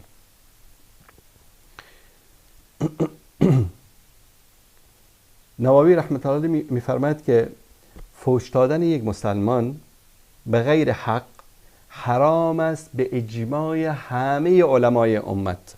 کسی که این عمل را انجام بدهد انسان فاسق است، کما اخبر به النبی صلی الله علیه و آله و سلم، چون که رسول الله صلی الله علیه و سلم فرمودند.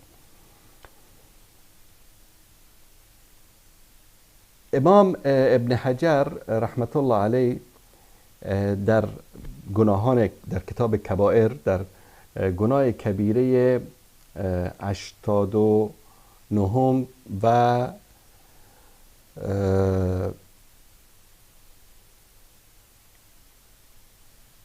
91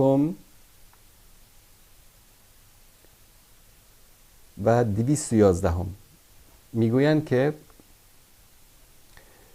فحش دادن به مسلمان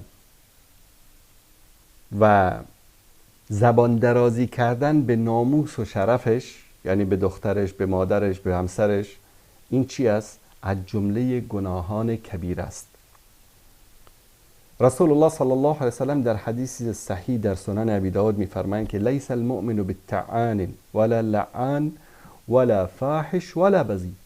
مؤمن، انسان مؤمن طعنه زننده نیست، لعنت کننده نیست، فحش دهنده نیست، یعنی آدم فحشکار نیست و آدم بدزبان نیست. و در حدیثی که بخاری و مسلم روایت کردن رسول الله صلی الله علیه و سلم میفرمایند که 4 صفت است اگر در کسی باشد این انسان منافق خالص است. 4 من کن فیه کان منافقا خالصا من کانت فیه خصلة منهن کانت فیه خصلة من النفاق. اگر کسی یکی از این صفات داشته باشه یکی از صفات منافقین دارد. اگر 4 داشت که منافق خالص است. اذا اؤتمن خان، امانتی به او سپردید به امانت خیانت میکند. و اذا حدث کذب، اگر صحبت میکنه دروغ میگه. و اذا عاهد غدر، عهد میبنده پیمان میبنده بعد میره خیانت میکنه. و اذا خاصم فجر، با کسی اگر دعوا شد دشمنی کرد بعد شروع میکنه به چی؟ به فسق و فجور. به طور مثال طرف با دوستش دعوا شده سر تجارت، آقا مغازه‌ای داشتن شریک بودن با هم دیگه جور نیامدن از هم جدا شدن. دخترشو خواستگاری کرد بهش نداد، به پسرش نداد، مثلا به بهش نداد، خب خلاص قضیه تمام شد. انسان منافق چیکار میکنه؟ وقتی که اون مرادش حاصل نشد شروع میکنه آلا بابا این طرف خیلی آدم بدی است، آدم فاسقی است، دخترش اینطوریه، مالش اینطوریه، خونش اینطوریه، زنش اینطوریه، شروع میکنه به چی؟ به بدگویی طرف. این یک از صفات منافقین است. مادامی که نشد تمام شد رفت، بعد دوستی بسته بشه. چرا میاد بدگویی میکنه؟ چرا میاد موضوعات دیگری رو که اصلا ربطی به این قضیه نداره به خاطر طعن زدن در طرف وارد میکنه؟ این از صفات منافقین است که دوستان باید از اون دوری بکنه. در این بابم صحبت ها زیاد است، به همین اندازه اکتفا میکنیم و دوستان اگر تماسی بود من انشالله در خدمت هستم. گرچه خیلی دوستان ما ناامید شدن چون از شروع برنامه زنگ زدن، خیلی عزیزان نتونستیم تماسشون بگیریم. در ضمن بعضی از سوالاتی رو که دوستان مطرح کردن انشالله در اینجا خدمت شما عزیزان. بله بیننده ما خیلی اصرار دارن. بله سلام علیکم، بفرمایید. علیکم و رحمت الله و برکاته. علیکم السلام و رحمت الله و برکاته. استاد عزیز ما، استاد مهربان ما، باور بکن که از 5 شماره زنگ میزنم میفهمی که بزرگترین آرزوی ما چی بود؟ که یک بار که تو شخصیت خوب و مهربان عالی قدر باشه، فقط و با محبت و سلامت با باشید. احساس و با درد صحبت کنیم. الله متعال عمر مرام برای تو بده. الله متعال الله متعال در عمر شما برکت بده برادر عزیز. سلامت باشید. تن سالم، سلامت همه باشید. چیز خوبی های دنیا را نصیب بگردانم. برای شما هم. اینقدر دوست دارم، اینقدر دوست دارم. سلامت باشید. استاد دیگه از هیجانی بگی بیخی مت سوال ما بیخی چی شد؟ الله متعال حفظتان کنه برادر عزیز. الله متعال حفظتان خداوند کنه. شما را با عزت داشته باشه. خداوند تا رو بوی تکم نکنه. سلامت شب و باشید. روز در فکر علمای یقانی و مثل خود دواره هستیم. دیگه خیلی خوشحال شدم که همراه خودت هم کلام شدم. بسیار احساس خوشحالی میکنم. دیگه از دعای خیرت فراموش نکن. الله متعال حفظتان کنه. با عزت داشته باشه. شما را همچنان. شما را همچنان برادر عزیز. جور سر حال باشه. سلامت باشید. خدا نگهدار. یگان وقت سوال پیدا میشه شماره ما را یک چشم. یک محمد مشتاق اسم محمد است. سعید الله متعال حفظ کنه شما رو برادر عزیز. الله متعال خوبیای دنیا و آخرت رو نصیب شما بکنه. چشم حتما ان شاء الله. همچنان شما را همچنان. سلامت باشید برادر عزیز. سلامت باشید. سلامت باشید برادر عزیز. دوستان عزیز شماره ایشان را یادداشت بکنید حتما و موقع اگر سوالی چیزی فرستادن انشالله جواب خواهیم داد. تشکر میکنم از این بیننده عزیز. عزیزی نوشتن که پیامبران اولوالعزم یعنی چی؟ ببینید پیامبران اولوالعزم به اون پیامبرانی گفته می شود که اولا پیامبرانی که صاحب رسالت هستند، مانند موسی علیه السلام، عیسی علیه السلام، محمد صلی الله علیه و آله و سلم، پیامبرانی که صاحب کتاب هستند، صاحب رسالت هستند، صاحب یک دین و یک شریعت خاصی هستند و در این راه زجر و زحمت زیادی رو متحمل شدن و از خودشون ثبات و پایداری نشان دادن، مانند ابراهیم علیه السلام، مانند موسی علیه السلام. ابن عباس رضی الله تعالی عنه یا رضی الله تعالی عنهما میفرماید که فاصبر کما صبر اولو العزم من الرسل، یعنی ذو الحزم و الصبر، کسایی که پیامبرانی که دارای صبر و عزیمت فراوان بودن. و پیامبرانی که در راه نشر دعوت و تبلیغ دین مانند نوح علیه السلام خیلی زحمت کشیدن، رنج دیدن، عذاب دیدن، اونها رو ما بهشون میگیم پیامبران اولوالعزم، چون که این از عظمت گرفته شده، از عظمت همتشون، از بزرگی همتشون و اینکه صبر و تحمل داشتن در مقابل اذیت‌آزاری که دیدن، مانند رسول الله صلی الله علیه و آله و سلم. بیننده نوشتن که در خارج تحصیل میکنن، دوست کافر دارن، طبیعی است که در کلاس و دیگر جاها آیا گناه دارد؟ گاهی اوقات دوستان از صحبت‌های ما در مورد ولا و برا و دوستی و دشمنی با کفار برداشت اشتباه میکنن، در حالی که همون صحبت ما را اگر کامل بشنوید تا آخر این رو بیان کردیم استثناء. الله سبحانه و تعالی در سوره ممتحنه آیه 8 میفرماید که لا ينهاكم الله عن الذين لم يقاتلوكم في الدين ولم يخرجوكم من دياركم ان تبروهم وتقسطوا اليهم ان الله يحب المقسطين. کسانی از کفار که به خاطر دینتان، یعنی به خاطر اسلام، با شما نجنگیدن، شما را از وطنتان خارج نکردن، این وطنتان را اشغال نکردن، مانعی نیست که شما بر آنها چیکار بکنید؟ با آنها نیکویی برخورد بکنید، با آنها نیکی بکنید و با آنها به اصطلاح با عدل و مساوات برخورد بکنید. چرا که الله سبحانه و تعالی انسانهای عادل و انسانهایی که در پی مساوات و در پی عدالت هستن رو دوست دارد. ببینید شما الان در یک دانشگاه درس میخوانید، همکلاسی شما مثلا مستر جورج است یا مایکل است یا هر کسی است، نصرانی است، نه با شما دشمن است، نه با شما جنگ داره، نه مثلا سربازی است که سلاح گرفته کشور شما رو اشغال کرده. دین نگفته که شما مثلا بگی سر کله اونو بشکن که تو کافر هستی، نصرانی هستی، یهودی هستی. اینو در هیچ جای دین نگفته. اگر همین جورج یا مایکل در کشور ما زندگی بکنه، بهش میگن اهل ذمه. یعنی چی؟ به خاطر درس اومده، به خاطر تجارت اومده، اصلا از ظلم و ستم کشور غربی فرار کرده، مثلا در کشور ظلم و ستم است، فرار کرده اومده در کشور اسلامی کیملیک اقامت گرفته، در اونجا زندگی میکنه. این میشه اهل ذمه بهش میگن. اهل ذمه به کیا میگن؟ که در سرزمین اسلامی زندگی میکنن، یهودی، نصرانی، از هر دینی که باشن، اینها به اندازه حقوق دارن در سرزمین اسلامی که رسول الله صلی الله علیه و سلم میفرمه که هر کسی یک ذمی را به ناحق بکشد، بوی بهشت هم به مشامش نمیرسد. ببینید چقدر وعید سخت است. این به این معنی نیست که ما بگیم ما ولا برا و نمیدونم فلان و اینها، دوستی با مسلمان ها و دشمنی با کفار، بس هر جایی که کافر است ما بزنیم گردنشو. نه، این اسلام نگفته. هر کافری که با مسلمان ها در جنگ است، در سلاح به دست گرفته، کشور تو رو اشغال کرده، به تو حمله کرده یا به برادر مسلمان تو حمله کرده، مثلا حالا کسی بگه که همه این کفار که مثلا در روسیه زندگی میکنن همه اینا کفار محارب هستن چون که روس‌ها در سوریه با مسلمان ها رو کشتن. ببینید این غلط است. الان نصف مردم روسیه، شاید نصف بیشترشون، با سیاست های پوتین مخالف هستن، کاری از دستشون بر نمیاد. اگر تظاهرات هم بکنن دیدید که چگونه سرکوب میکنن. پس ما نمیتونیم همه مردم روسیه رو بگیم که کفار محارب هستن.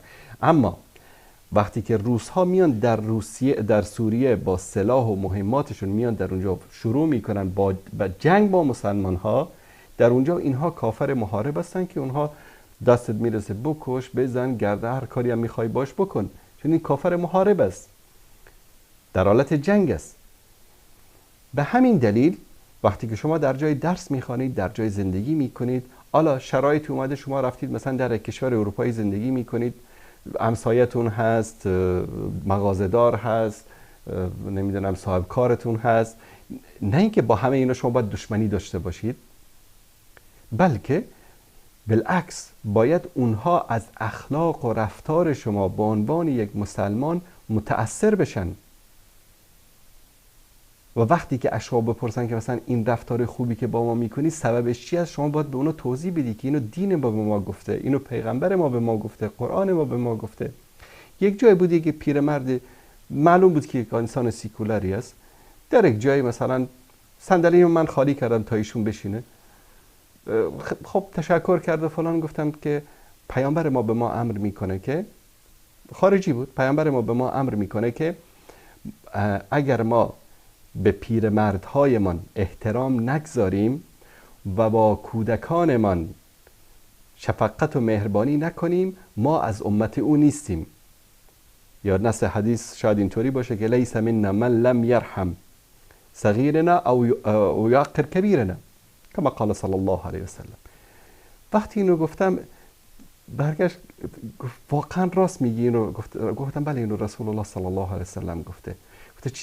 گفت چه دین خوبی هستین، ای کاش همه مسلمان ها اینطوری فکر بکنن. اونجا متوجه شدم ببینید چقدر بعضی از مسلمان ها تصویر ذهنی زشتی از اسلام دادن به غیر مسلمان ها. در خیلی از کشورهای اروپایی و کسایی که اونجا زندگی میکنن میدونن منظور من چی است.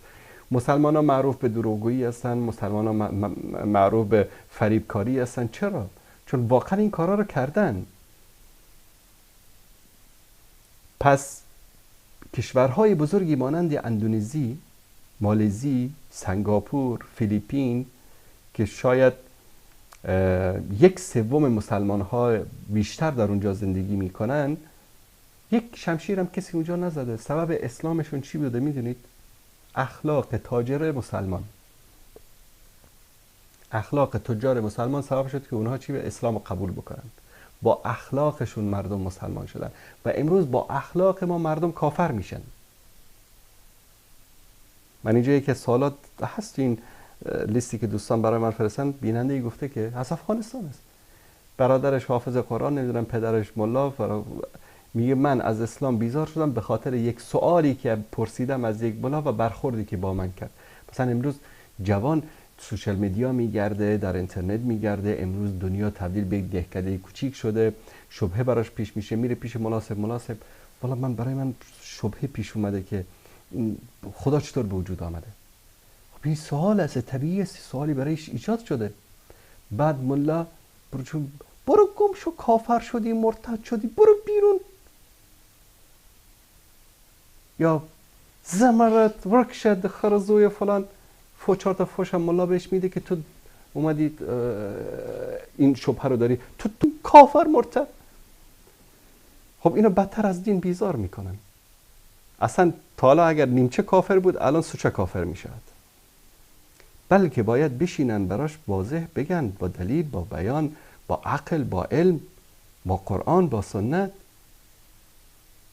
والله یک آیه است در قرآن کریم، اگر هر ملحدی بیاد ان فی خلق السماوات والارض والفلک التي تجری فی الی آخر، آیه طولانی است که همه ظواهر طبیعی دنیا رو به رخ یک ملحد میکشه. میگه که در ان فی ذلک لآیات لقوم یعقلون، میگه در همه اینها نشانه است برای انسانی که عاقل است.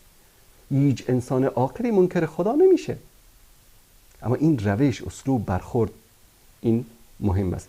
به خاطر همین برادر عزیز، کسی که در جای درس میکنه، اما نکته آخری که باید در اینجا بگم که خیلی مهم است در قضیه ولا و برا و دوستی و دشمنی با کفار، این است که هیچ وقت دوستی با کفار در دل ما نباشد، در قلب ما نباشد. به این معنی که ما به اونا خیانت نمی کنیم، تجاوز نمی کنیم، دسترازی نمی کنیم، فحش نمیدیم، بیادبی نمی کنیم، به اونا حمله نمی کنیم، اما هیچ وقت محبت به یک کافر مانند محبت به یک مسلمان نباشد. هیچ وقت با آنها مودت قلبی نداشته باشیم، یعنی به این معنی که هیچ وقت انسان یک کافری رو برای یک مسلمان ترجیح ندهد.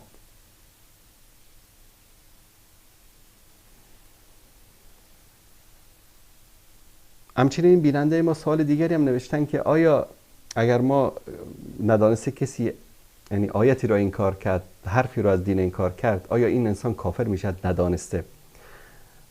الله سبحانه و تعالی میفرماید که ربنا لا تؤاخذنا ان نسینا او اخطأنا.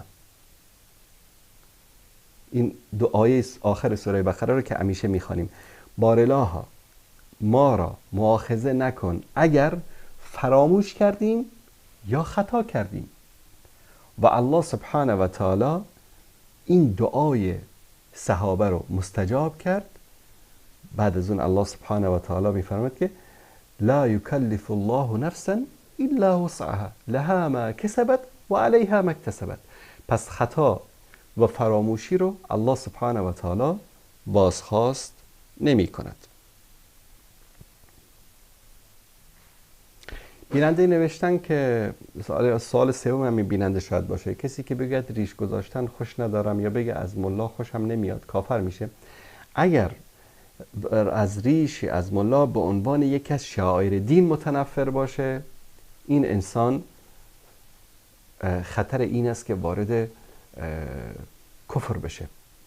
هر چیزی که مرتبط با دین باشه و انسان به خاطر دین اون رو بد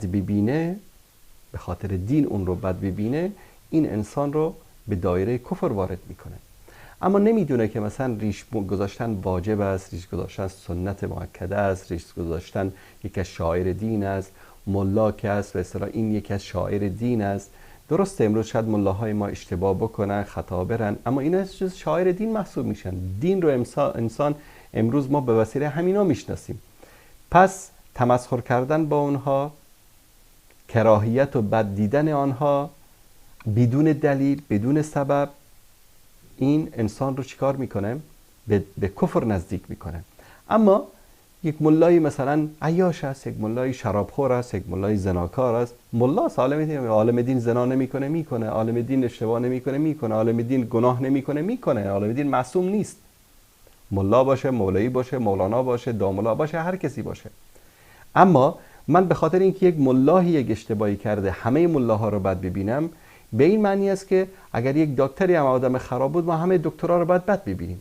یک مهندسی آدم فاسق و فاجری بود بعد همه مهندسا رو بد ببینیم. متاسفانه یعنی این برخورد بعضی از انسان‌ها برخورد یک بام دعواست. حالا طرف نگاه کنید این ریشدار و فلان فلان. گفتم خب برادر، حالا ریشدار رو چیکار کرده در حق تو؟ یک آدمی بود، یک ریشداری بود حق منو خورده. گفتم والا یک ریشکلی بود حق منم خورده. البته چند ریشکلی بود که حق من رو خورده. پس من بیام همه ریشکلا رو بگم که همه اینا فاسق و فاجر و ملعونن، من بدم میاد از اینها چون که یک ریشکل مثلا حق من رو خورده؟ اون یکی مثلا یک شخصی بود، یعنی حتی من همون موقع توی یک شرکتی به اصطلاح کار میکردم، کار محاسبه رو میکردم. این طرف یعنی همونجا شک کردم که این داره تظاهر میکنه، اما دیگه صاحب شرکت خیلی بهش ایمان آورده بود. طرف یه قدریش گذاشته بود و اسمش هم اسم خیلی جالبی بود. حالا اسمش رو بگم چون که از یک جنسیت دیگری بود، شاید اصلا نبینه برنامه ما رو. اسمش بود حسن المآب. حسن المآب، اصلا عاشق اسمش میشدی. یک ریشی، یک کلاهی تا می نشست، الله که پیغمبر که سبحان الله الحمدلله، تسبیح به دستش. خلاصه کلام یه 30-40 $، جنس گرفت از اونجا. بعد از اون نه حسن المحابی بود و نه چیزی بود. رفت که رفت دیگه، نه دیدیمش و نه خبری ازش شد. خب این انسان این ریشو به خاطر فریبکاری گذاشته بود. خیلی راحت امروز هر کس انسانی بره فقط یک ماه گم بشه، بعد از اون ریشش از ریش من هم درازتر میشه. آیا این به معنی است که ما باید همه ریشدارا رو بد ببینیم؟ کسی عمامه گذاشت گناهی کرد ما باید همه عمامه دارا رو بد ببینیم؟ نه، اینطوری نباید باشه. به این معنی است که هر انسانی که مثلا دکتری یک عمل زشت، ما در زندگی خودم مثلا بارها دکتر بد اخلاق دیدم، دکتر خائن دیدم، دکتر کافر دیدم، دکتر جنایتکار دیدم، دکتری که به خاطر پول مریض رو به کشتن داده دیدم. خب ما بگم همه دکترها اینطوری هستن؟ درست نیست. و همچنین محبت اهل دین، محبت شعائر دین، این از تقوا و پرهیزگاری و از ایمان سرچشمه میگیره. پس کسی که در دلش گاهی اوقات کراهیت دین، کراهیت اهل دین، کراهیت شعائر دینی باشه، باید ایمان خودش رو یک بار چیکار بکنه؟ بره بررسی بکنه.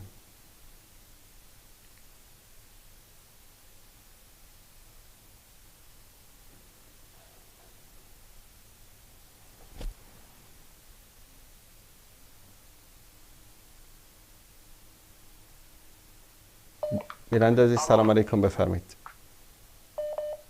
الو. بله بفرمایید برادر عزیز. السلام علیکم و رحمت الله. علیکم السلام و رحمت الله و برکاته. در بله بفرمایید برادر عزیز. سبحان الله. اولا استاد اجازه بدید یک دعای حق در حق شما بکنم که آواز شما هیچگاه خسته نباشد. سلامت باشید برادر عزیز. سلامت باشید. گفتارهای شما بسیار نرم و بسیار به دل انسان یک روحیت و یک الهام میبخشد. الله متعال احسان کنه. سلامت باشید برادر عزیز. سبحان الله. آقای انصاری میخواستم در مسئله یک چند ماه پیش یک دوستی من به شما زنگ زد در مسئله مهاجرتی روسیه. بله. در این بابت او انسان صحبت کرد که به شما سوال کرد که نمازم را قضا میکنم از روی که کارم مثال در دوران ماشین هستم و در این آن هستم. درست. یک کامنترهای مسلمان ها رو وقتی بعد از این نوار خواندم، بله. در یک آیت یا که در اگر خطا نکنم در حدیث پیامبر صلی الله علیه و آله گفته است که اگر شما مسلمان ها غیبتی برادر مسلمانتان کنید گویا که شما گوشتی مرده همان شخص رو خورده اید. اگر خطا نکنم یا آیات است یا حدیث. آیت سوره حجرات است. ایحب احدکم ان یأکل لحم اخیه میتا فکرهتموه. آیا دوست دارید که یکی از شما گوشت برادر مرده خود را بخورید؟ در مورد غیبت آیه است در سوره حجرات است. بله برادر. سبحان الله سبحان الله. من برای همون که پیامبر صلی الله علیه و آله که صحبت العاقل زیادت فی الدین و صحبت العاقل جاهل نقصان فی الدین، من همین حدیث عبرت گرفته آیات است یا که حدیث بود در راستی در فکرم نمانده بود، به همین خاطر با یک اطمینان نگفتم که این آیات بود یا که حدیث. درست برادر. مسئله چیست آقای انصاری؟ همین این خاصی برادران تاجیک است. فقط در همین بعدی همین نوارها همین غیبت و بسیار در حق همون برادر دوستی من است، بسیار دوستی من است و انسان خوب است، مسلمان پاک است. بله.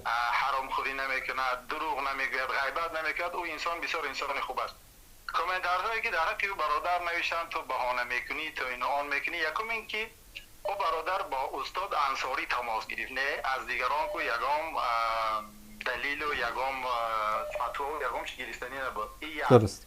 دوم که خداوند در قلب مسلمان ها او سخنی که حالی که نبرآمده است او میداند که او چی نیت دارد، چی فکر دارد. همه فکر و رفتار و کردار و نیت ما را خداوند سبحانه و تعالی او میداند.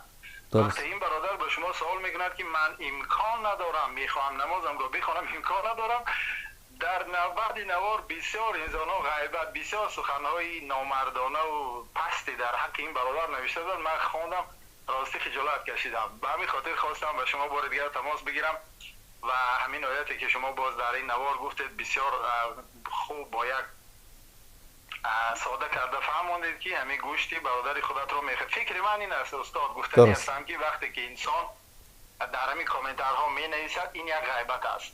درست. اگر خطا نکنم این غیبت است. این فکر من درست است؟ درست است. بله کاملا. خب هزار تشکر زیاد. سلامت باشید برادر عزیز. سلامت باشید. بار دیگر خوشنود بودم که با شما تماس سلامت باشید. سلامت باشید برادر عزیز. یک نکته رو من اینجا اضافه بکنم. بدگمانی یکی از گناهان بزرگی است که الله سبحانه و تعالی ما را از او منع کرده است. بدگمانی. ما نباید که مثلا کسی آمد اینجا سوال کرد، در شبهه براش پیش میاد، سوال کرد که والا من این فلان مشکلی رو دارم، نمازم اینطوری یا فلان، بعد دوستان بیان اینجا در کامنت بنویسن که نه تو کافری، تو منافقی، تو بهانه جویی، تو فلانی. ببینیم لحظات پیش من گفتم که حضرت معاذ وقتی که میفرماید که رسول الله صلی الله علیه و سلم میپرسد یا رسول الله ما فقط به خاطر این زبانمان وارد جهنم میشیم؟ میگه ای معاذ و غیر از این زبان مگه چیز دیگری هست که تو رو وارد جهنم بکنه؟ این زبان خیلی مهم است. ببینید غیبت کردن، الله متعال در سوره حجرات خیلی واضح و صریح برای ما بیان می کند که ما نباید در قبال برادر و خواهر مسلمان خود غیبت و سخنچینی داشته باشیم. من این قسمتی از این سوره حجرات رو برای شما بیارم که خیلی، من سوره حجرات رو میگم سوره اخلاق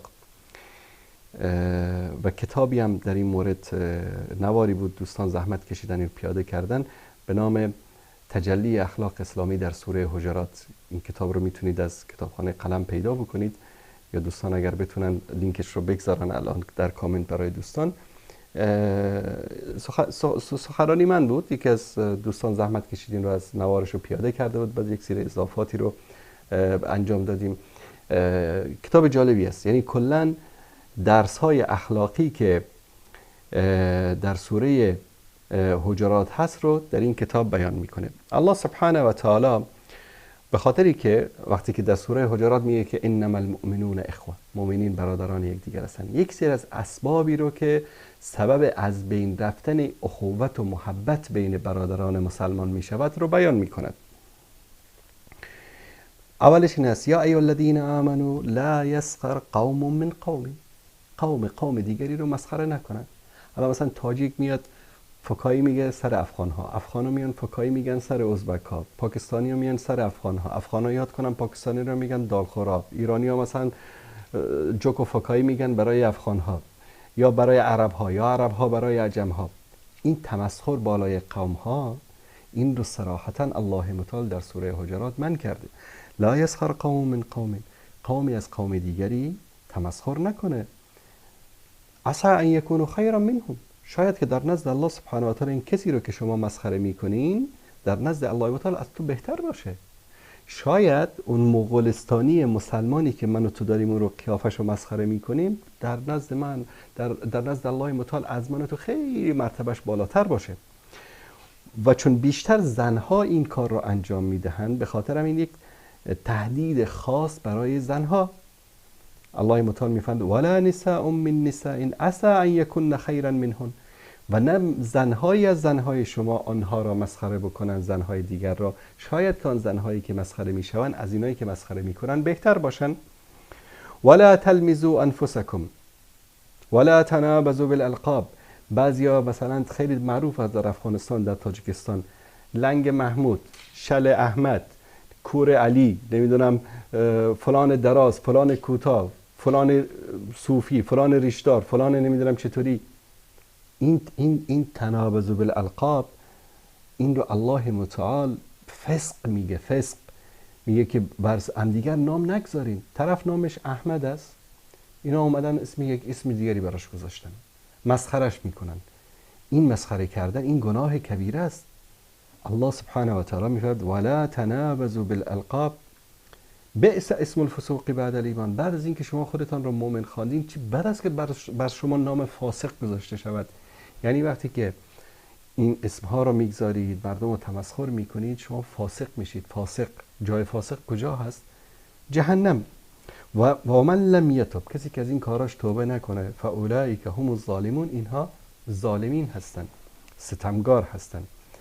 بعد از اون الله متعال میفرماید که یا ایها الذین آمنوا اجتنبوا کثیرا من الظن، ای مؤمنین اگر واقعا شما مؤمن هستید از گمان بد دوری کنید. این گمان بد است که شما بگید که والا این برادر داره بهانه در میاره، داره فلان میکنه، این میکنه. غیر از این که غیبت است، بهتان است. ببینید غیبت چی است؟ بعضی چی میگن؟ بابا من که غیبت نکردم، من راست رو گفتم. اصلا معنی غیبت رو اینا نفهمیدن. ذکرک اخاک بما یکره، اگر تو یک چیز رو درباره کسی که حضور نداشته باشه بگویی که او دوست نداشته باشد، این از غیبت.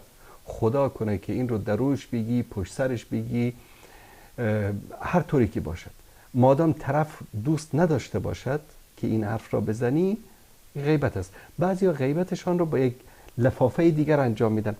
والا احمد بسیار خوب بچه است، اگر که همین قدش کمی بلند باشد، این غیبت است. اما چی است؟ یه نوع دلسوزانه ای رو بیان میکنن، غیبت است. یا ایها الذین آمنوا اجتنبوا کثیرا من الظن، ای کسانی که ایمان آوردید از بسیاری از گمانها دوری بکنید. ان بعض الظن اسم، بعضی از این گمانهای شما گناه است. ولا تجسسوا، جاسوسی نکنید. ولا یغتب بعضکم بعضا، غیبت هم دیگر را نکنید. ایحب احدکم ان یاکل لحم اخیه میتا، آیا دوست دارید یکی از شما گوشت مرده برادر مسلمان خود را بخورید؟ چقدر مهم است که انسان از این چیز دوری بکنه. در آخر همین گناهان رو بیان میکنه.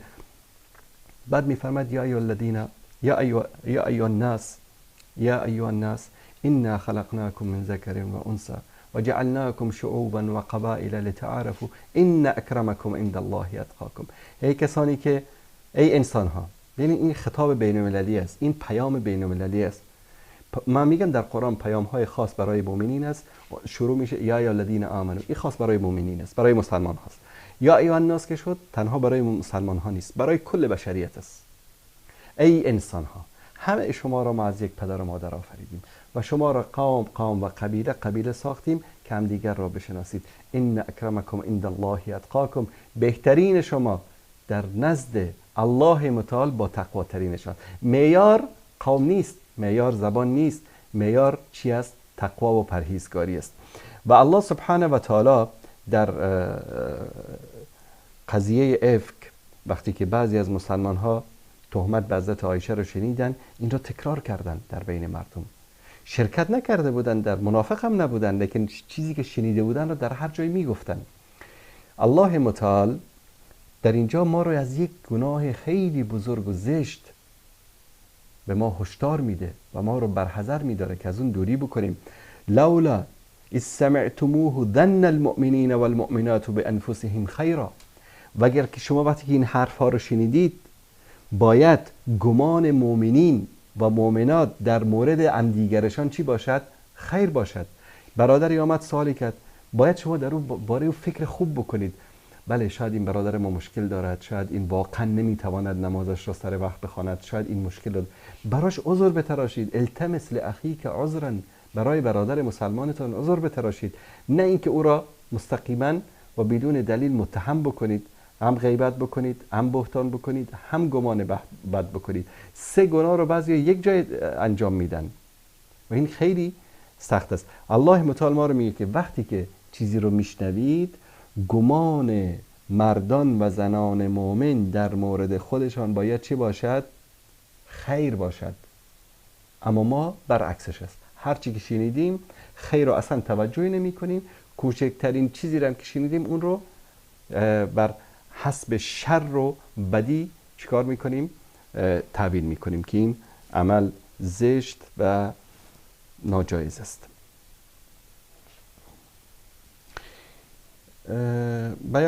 بیننده دیگری سوالی کردن که آیا عوام شیعه کافر هستند؟ در این مورد قبلا هم صحبت کرده بودیم و باز هم در این مورد من خدمت شما عزیزان، نمیدونم تصویر لپتاپ رو میتونن دوستان نشون بدن یا نه، سایت شیخ الامام ابن باز رحمت الله علیه که در اینجا کسی سوال کرده که حکم تکفیر شیعیان چیست؟ در جوابشان میفرماید که شیعه اقسام و انواع دارد که بعضی از آنها تا 22 فرقه و گروه هم میرسن. جعفری هستن، امامی هستن، اتباع خمینی اثناعشری هستن که کسانی که این انواع باطنی هایشان که باشند شکی در کفرشان نیست، به خاطر که اینها رافضه هستند. خصوصا رهبرانشان، بزرگانشان، علمای دینشان که مردم را دعوت به شرک و عبادت اهل بیت و غلو در حق علی و عبادت غیر الله میکنن و عبادت حسن و حسین و غیره و میگن که اونها غیب میدانن، اونها معصوم هستن، ادعا میکنن که علی اله هست، مانند شیعه نصیری، همچنین اسماعیلی ها. اینا اکفر الناس هستن که بزرگانشون، رهبرانشون، علمایشون، اینا کی هستن؟ اینا کافر هستن. اما عامتهم، اما عموم شیعه و آنها اکثرشان جاهل هستند، لکن بزرگانشان، علمایشان این امور را میدانند و اعتقاد دارند و به خاطر گمراه کردن مردم و دوری آنها از هدایت الله سبحانه و تعالی تلاش میکنند. در بین شیعیان جاهلی هستند که اونها در حق اهل بیت غلو نمی کنند، آنها را عبادت نمی کنند، اینکه آنها غیب میدانند اعتقاد ندارند، حضرت علی را برتر از انبیا و غیره نمی دانند، میگویند که حضرت علی برتر از ابوبکر است، برتر از عمر است، به خاطر بعضیا به خاطر غلطی، به خاطر جهل، به خاطر معصیت. اینها جاهل هستند، عاصی هستند، اما کافر نیستند. اینها گناهکار محسوب میشوند اما کافر نیستند. مبتدع محسوب میشوند اما کافر نیستند.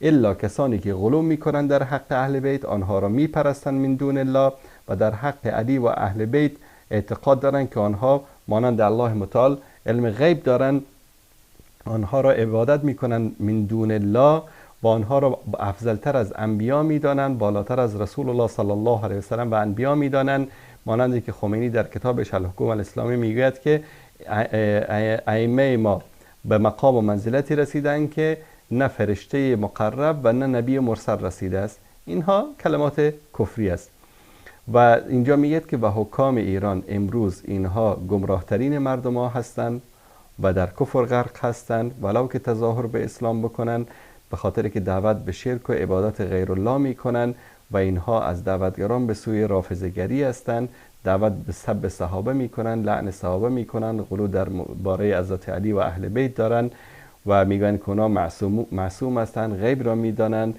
که اینها میپرستند و دعا میکنن من دون الله. اینها این کسایی که این کارا را انجام بدن این کفر است. اما شیخ بن باز رحمت الله علیه که یکی از کبار علمای عصر ما بودند و الله سبحانه و تعالی ایشان را رحمت بکند، عامه شیعه رو کافر نمیدانند. اینجا نص صریح فتوای ایشان است و ما اگر گاهی اوقات گفتیم که عامه شیعه رو کافر نمیدانیم در صحبت ها به دلیل این است که عموم شیعه خبر ندارن و برای اونا عذر قائل هستیم به خاطر جهلشان، چون که ما وظیفه خودمان را در قبال هدایت آنها انجام ندادیم.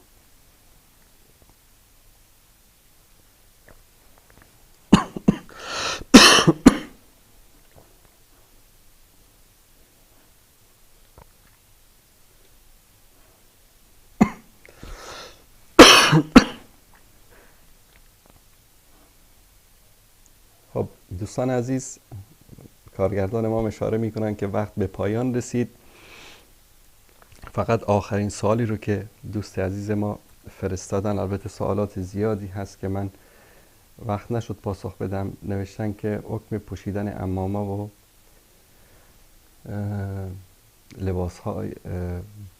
لباس مسلمانان چیست؟ یعنی در افغانستان ذکر کردن که مثلا مردم رو تشویق به این میکنن که پیرن تنبان بپوشن و عمامه بپوشن. ببینید دوستان عزیز، ما لباس مخصوصی به عنوان لباس شرعی نداریم که مثلا بگید که عمامه پوشید، کرته و ازار افغانی پوشید، این شد لباس شرعی. یا مثلا در سعودی و کشورهای عربی بگن کسی که اون عبا و قبا و لباس عربی دراز رو پوشید این شد لباس شرعی. نه، هیچ کدامی از اینها لباس شرعی که قرآن و سنت امر کرده باشه نیست. در هیچ جای قرآن و سنت برای ما شکل و شمایل یک لباس خاصی رو به عنوان لباس شرعی و اسلامی بیان نکرد. اما شروط لباس صحیح رو، اسلامی رو برای زن و برای مرد برای ما بیان کرده. چون اینجا سوال در مورد لباس مرد هست، من در لباس مرد صحبت میکنم. لباس شرعی مرد این است که ستر کننده بدنش باشد، شرط اول. شرط دوم شفاف نباشد، تنگ و چسبیده نباشد که برجستگی بدنش رو نشان بدهد یا عورتش را آشکار بکند، که این بین زن و مرد مشترک است. بدون دلیل مثلا کسی بیاد با شورت و با لباس غیر محتشم مثلا در کوچه و بازار بگرده، این جایز نیست، خواستن اگر که در کشورهایی باشه که این کارش سبب ضربه زدن و بدنامی برای اسلام و مسلمان باشه. لباس شبیه لباس زنها نباشد. حالا که ماشاءالله مردا متاسفانه الان جوانا ببینید که آرایش میکنند، ابرو هم میچینن و لبستک هم میزنن و سرخی سفیدی هم میزنن مانند زنها. لباس مرد نباید شبیه لباس زنها باشه. لباس مرد نباید شبیه لباس کفار باشه. اینجا یک نکته رو توضیح بدم که شبیه لباس کفار باید مردم بگن که خب الان کت شلوار که میپوشن مردم خیلی شبیه کفار است. اولا اینکه گفته کت شلوار لباس کفار است، این سوال اول. ثانیاً در اینجا که میگه شبیه کفار نباشد، شبیه لباسی که لباس دینی کفار باشد، شبیه او نباشد. اگر اینطوری باشد که ما مثلا مثلا بعضی اومدن آیا آقای انصاری این کت شلوار که تو میپوشی شبیه کفار است. گفتم خب این لباس بلندی که ملای ما هم میپوشد در افغانستان، لباس بلند میپوشد، یک عبا سرش میپوشن، درست است؟ شبیه لباس کشیش است. کشیش هم لباس سفید از بالا تا پایین میپوشن، بالاش هم یک عبا میندازن و شکل و شمایل عبای تو با عبای فرق میکند. اگر قرار باشد ما این مسائل رو بهش گیر بدیم، خب کشیش های نصرانی که داخل کلیساست لباس عربی پوشیدن، لباس عربی است، لباس که عربا میپوشن، مشایخ عرب میپوشن، تقریبا مثل همون است، از بالا تا پایین لباس بلند است، مثل پیرن ماکسی زنها. پس ببینید لباسی که شباهت لباس دینی کفار داشته باشد حرام است.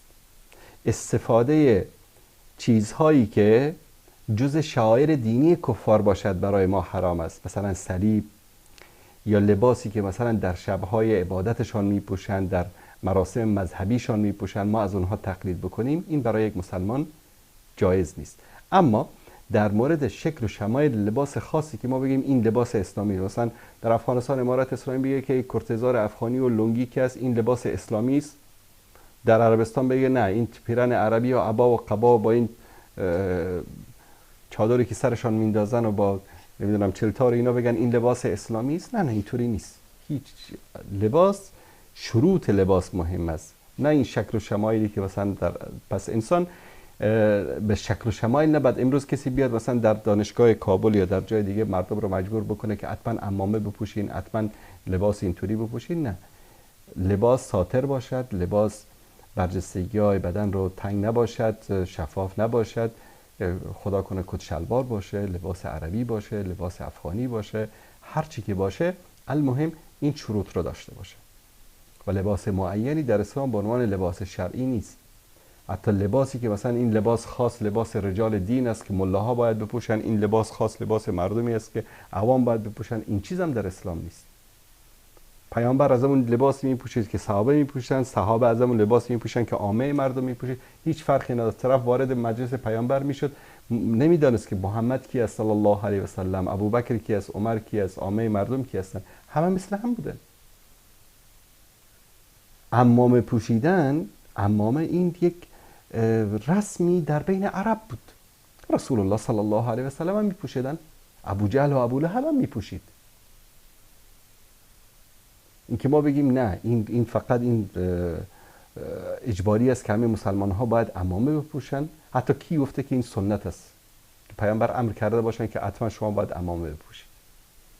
این مسائلی است که متاسفانه تعصب و اعمالی انجام میدن که خلاف دستورات اسلام است و خلاف عملکرد صحابه و تابعین و ائمه بزرگوار مذاهب اهل سنت است و این رو به اسلام نسبت میدن متاسفانه. یک تماس هم کارگردان عزیزمون از افغانستان میگیریم، بعد از اون خداحافظی میکنیم. بله سلام علیکم بیننده گرامی، بفرمایید. علیکم سلام جناب سلامت که سلامت باشید. سلامت باشید برادر عزیز، بفرمایید. استاد در ارتباط می پاچه بلند کردن در نماز که از بجلک به قول اعنا بیشتر تاکید نشود، حکمش چی میتونه باشه؟ یا پایید کردنش یا تا حدی پاچه را بلند کردن و قدر نماز مکروه میکنه یا نمیکنه و در اصل فلسفه می پاچه بلند کردن نماز چیست؟ امیر یک توضیح بدین انشاءالله خوش بشید. تشکر، چشمتان در این مورد صحبت میکنم برادر عزیز. سلامت باشید. زنده باشید. ببینید در حدیثی هست رسول الله صلی الله علیه و سلم میفرمایند که لباسی که از بجلک پا، از شتالنگ پا، از قوزک پا پایین تر باشد، به چند لهجه و زبان میگم که دوستان متوجه بشن، مثلا در افغانستان شتالنگ میگن، در ایران قوزک پا بهش میگن، از این پایین تر باشد فهو فی النار، چیزی که از این پایین تر باشد این در آتش است. حدیث دیگری است که آمدن یکی از صحابه، فکر کنم حضرت ابوبکر بود یا حضرت ابوذر بود، گفت که یا رسول الله این لباس منم اینطوری کشیده است. رسول الله صلی الله علیه و سلم گفتن تو به خاطر تکبر و به اصطلاح خودنمایی این کار رو نمی کنی، پس این اشکالی ندارد. ببینید اصل این است که اگر کسی برای کبر، برای غرور، به خاطر تکبر لباس بلند بپوشد که تو بعضی دیدید و لباساش رو مثلا حتی بعضی عربا میپوشن، عبا رو میپوشن که به زمین کشیده میشود، این نوع لباس پوشی لباس تکبر و غرور و خودنمایی است. این رو اسلام منع کرده و این نماز و غیر نماز نداره. نماز و غیر نماز نداره. ببینید حد اعتدال رو باید انسان مراد بکنه. بعضی ها رو دیدید پاچای پتلون و ایزارشان به اندازه بلند است، دراز است که اصلا نمیدونم زن بیچاره چطور پاچایی رو میشوره. ببینید نصف پاچه رفته زیر پا، خاک و خاکپور و کثیف و چتل شده. یعنی اسلام میگه که همه چیز انسان در حد اعتدال باشه. هم از آشغال و از کثافت و از میکروب هایی که در خیابان و کوچه و بازار هست انسان در امان می باشه. هم بهتر این از سنت این است که همه لباس های ما از بجولک پا یا از شتالنگ پا یا از قوزک پا پایین تر نباشه. این بهتر است. این به سنت نزدیکتر است. اما کسی به خاطر غرور و تکبر و خودنمایی این رو بلندتر بکنه، این مستحق همون حدیثی میشه که رسول الله صلی الله علیه و سلم فرمودن که آنچه که به خاطر غرور و تکبر این از بجولک پا پایینتر باشد، از قوزک پا پایینتر باشد، این در آتش جهنم میسوزد، یعنی عذاب میشود. این که در نماز این کارو میکنن، در غیر نماز این کارو نمیکنن، این یک چیز عجیبی است که هیچ اصلی در دین نداره. مادامی که بلند دراز کردن شلوار ناجایز است، در نماز هم ناجایز است، در غیر نماز هم ناجایز است. این نیست که فقط در نماز تو بلند که خدا رو که فریب داده نمیتونی، و حدیث هم که آمده نگفته که تو در نماز فقط باید این کارو بکنی، در غیر نماز هر چقدر که دراز باشه اشکالی نداره. این یک کار عجیبی است که در افغانستان، در پاکستان مردم انجام میدن. هیچ اصلی هم در دین نداره. ایزار رو، شلوار رو بلند پوشیدن، از قوزک پا، بجولک پا بلند پوشیدن در نماز و غیر نماز منع شده است، با اون تفسیری که ذکر کردم. این که در نمازی رو بلند بکنید، در غیر نماز پایین بکنید، این یک بدعت است، یک کار عجیب و غریبی است که هیچ اصلی در دین نداره. مثلا کسی بگه که من بیرون از نماز، مثلا بیرون از نماز حرام میخورم، نماز که وارد نماز که شدم حرام خوری رو بس میکنم. یعنی حرام همیشه حرام است، حلال همیشه حلال است. این قضیه یعنی برای خود من جای سوال بود که اصل و ریشه این از کجاست، چون در دین جایی نداره. در هیچ جایی نشنیدیم، ما ندیدیم که گفته باشه که در نماز تو پاچه‌ت بلند بکو، غیر از نماز پاچه خودت رو پایین بکن. یک زمانی مد شده بود، اوایل اواسط جهاد بود که من کوچیک بودم، یادم میاد که این پاچه بلندا به اصطلاح مد شده بود. مجاهدین اکثرا پاچه‌شو بعضیا تا ساق پاش هم پاچه‌ش بلند بود. بعدن سلفی‌ها به اصطلاح یک علامت سلفی بودن بود کسی که پاچه‌اش مثلا یک وجب از بجولک پا بالاتر باشد. و حالا متاسفانه خانم‌ها سلفی شدن که یک وجب دو وجب از پاچه‌های بلند میپوشن. به هر صورت اینا مسائلی است که بیشتر اینها ربطی به دین ندارد، یک نوع عادت، یک نوع مد. متاسفانه یک نوع مد، مثل که امروز مد درست میکنن شرکت ها، مدای لباس متفاوت. بعضی از مسلمان ها هم از دین و شریعت و بعضی چیزا مد درست کردن، باب دلشان، هر وقت دلشان خواست مد عوض میکنن برای خودشان. اما احکام و حلال و حرام در دین واضح و آشکار است و در هر زمان، چه در نماز چه غیر نماز و در هر اوقات این باید اجرا شود. و صلی الله علی سیدنا و حبیبنا محمد و علی آله و صحبه اجمعین و السلام علیکم و رحمت الله و برکاته.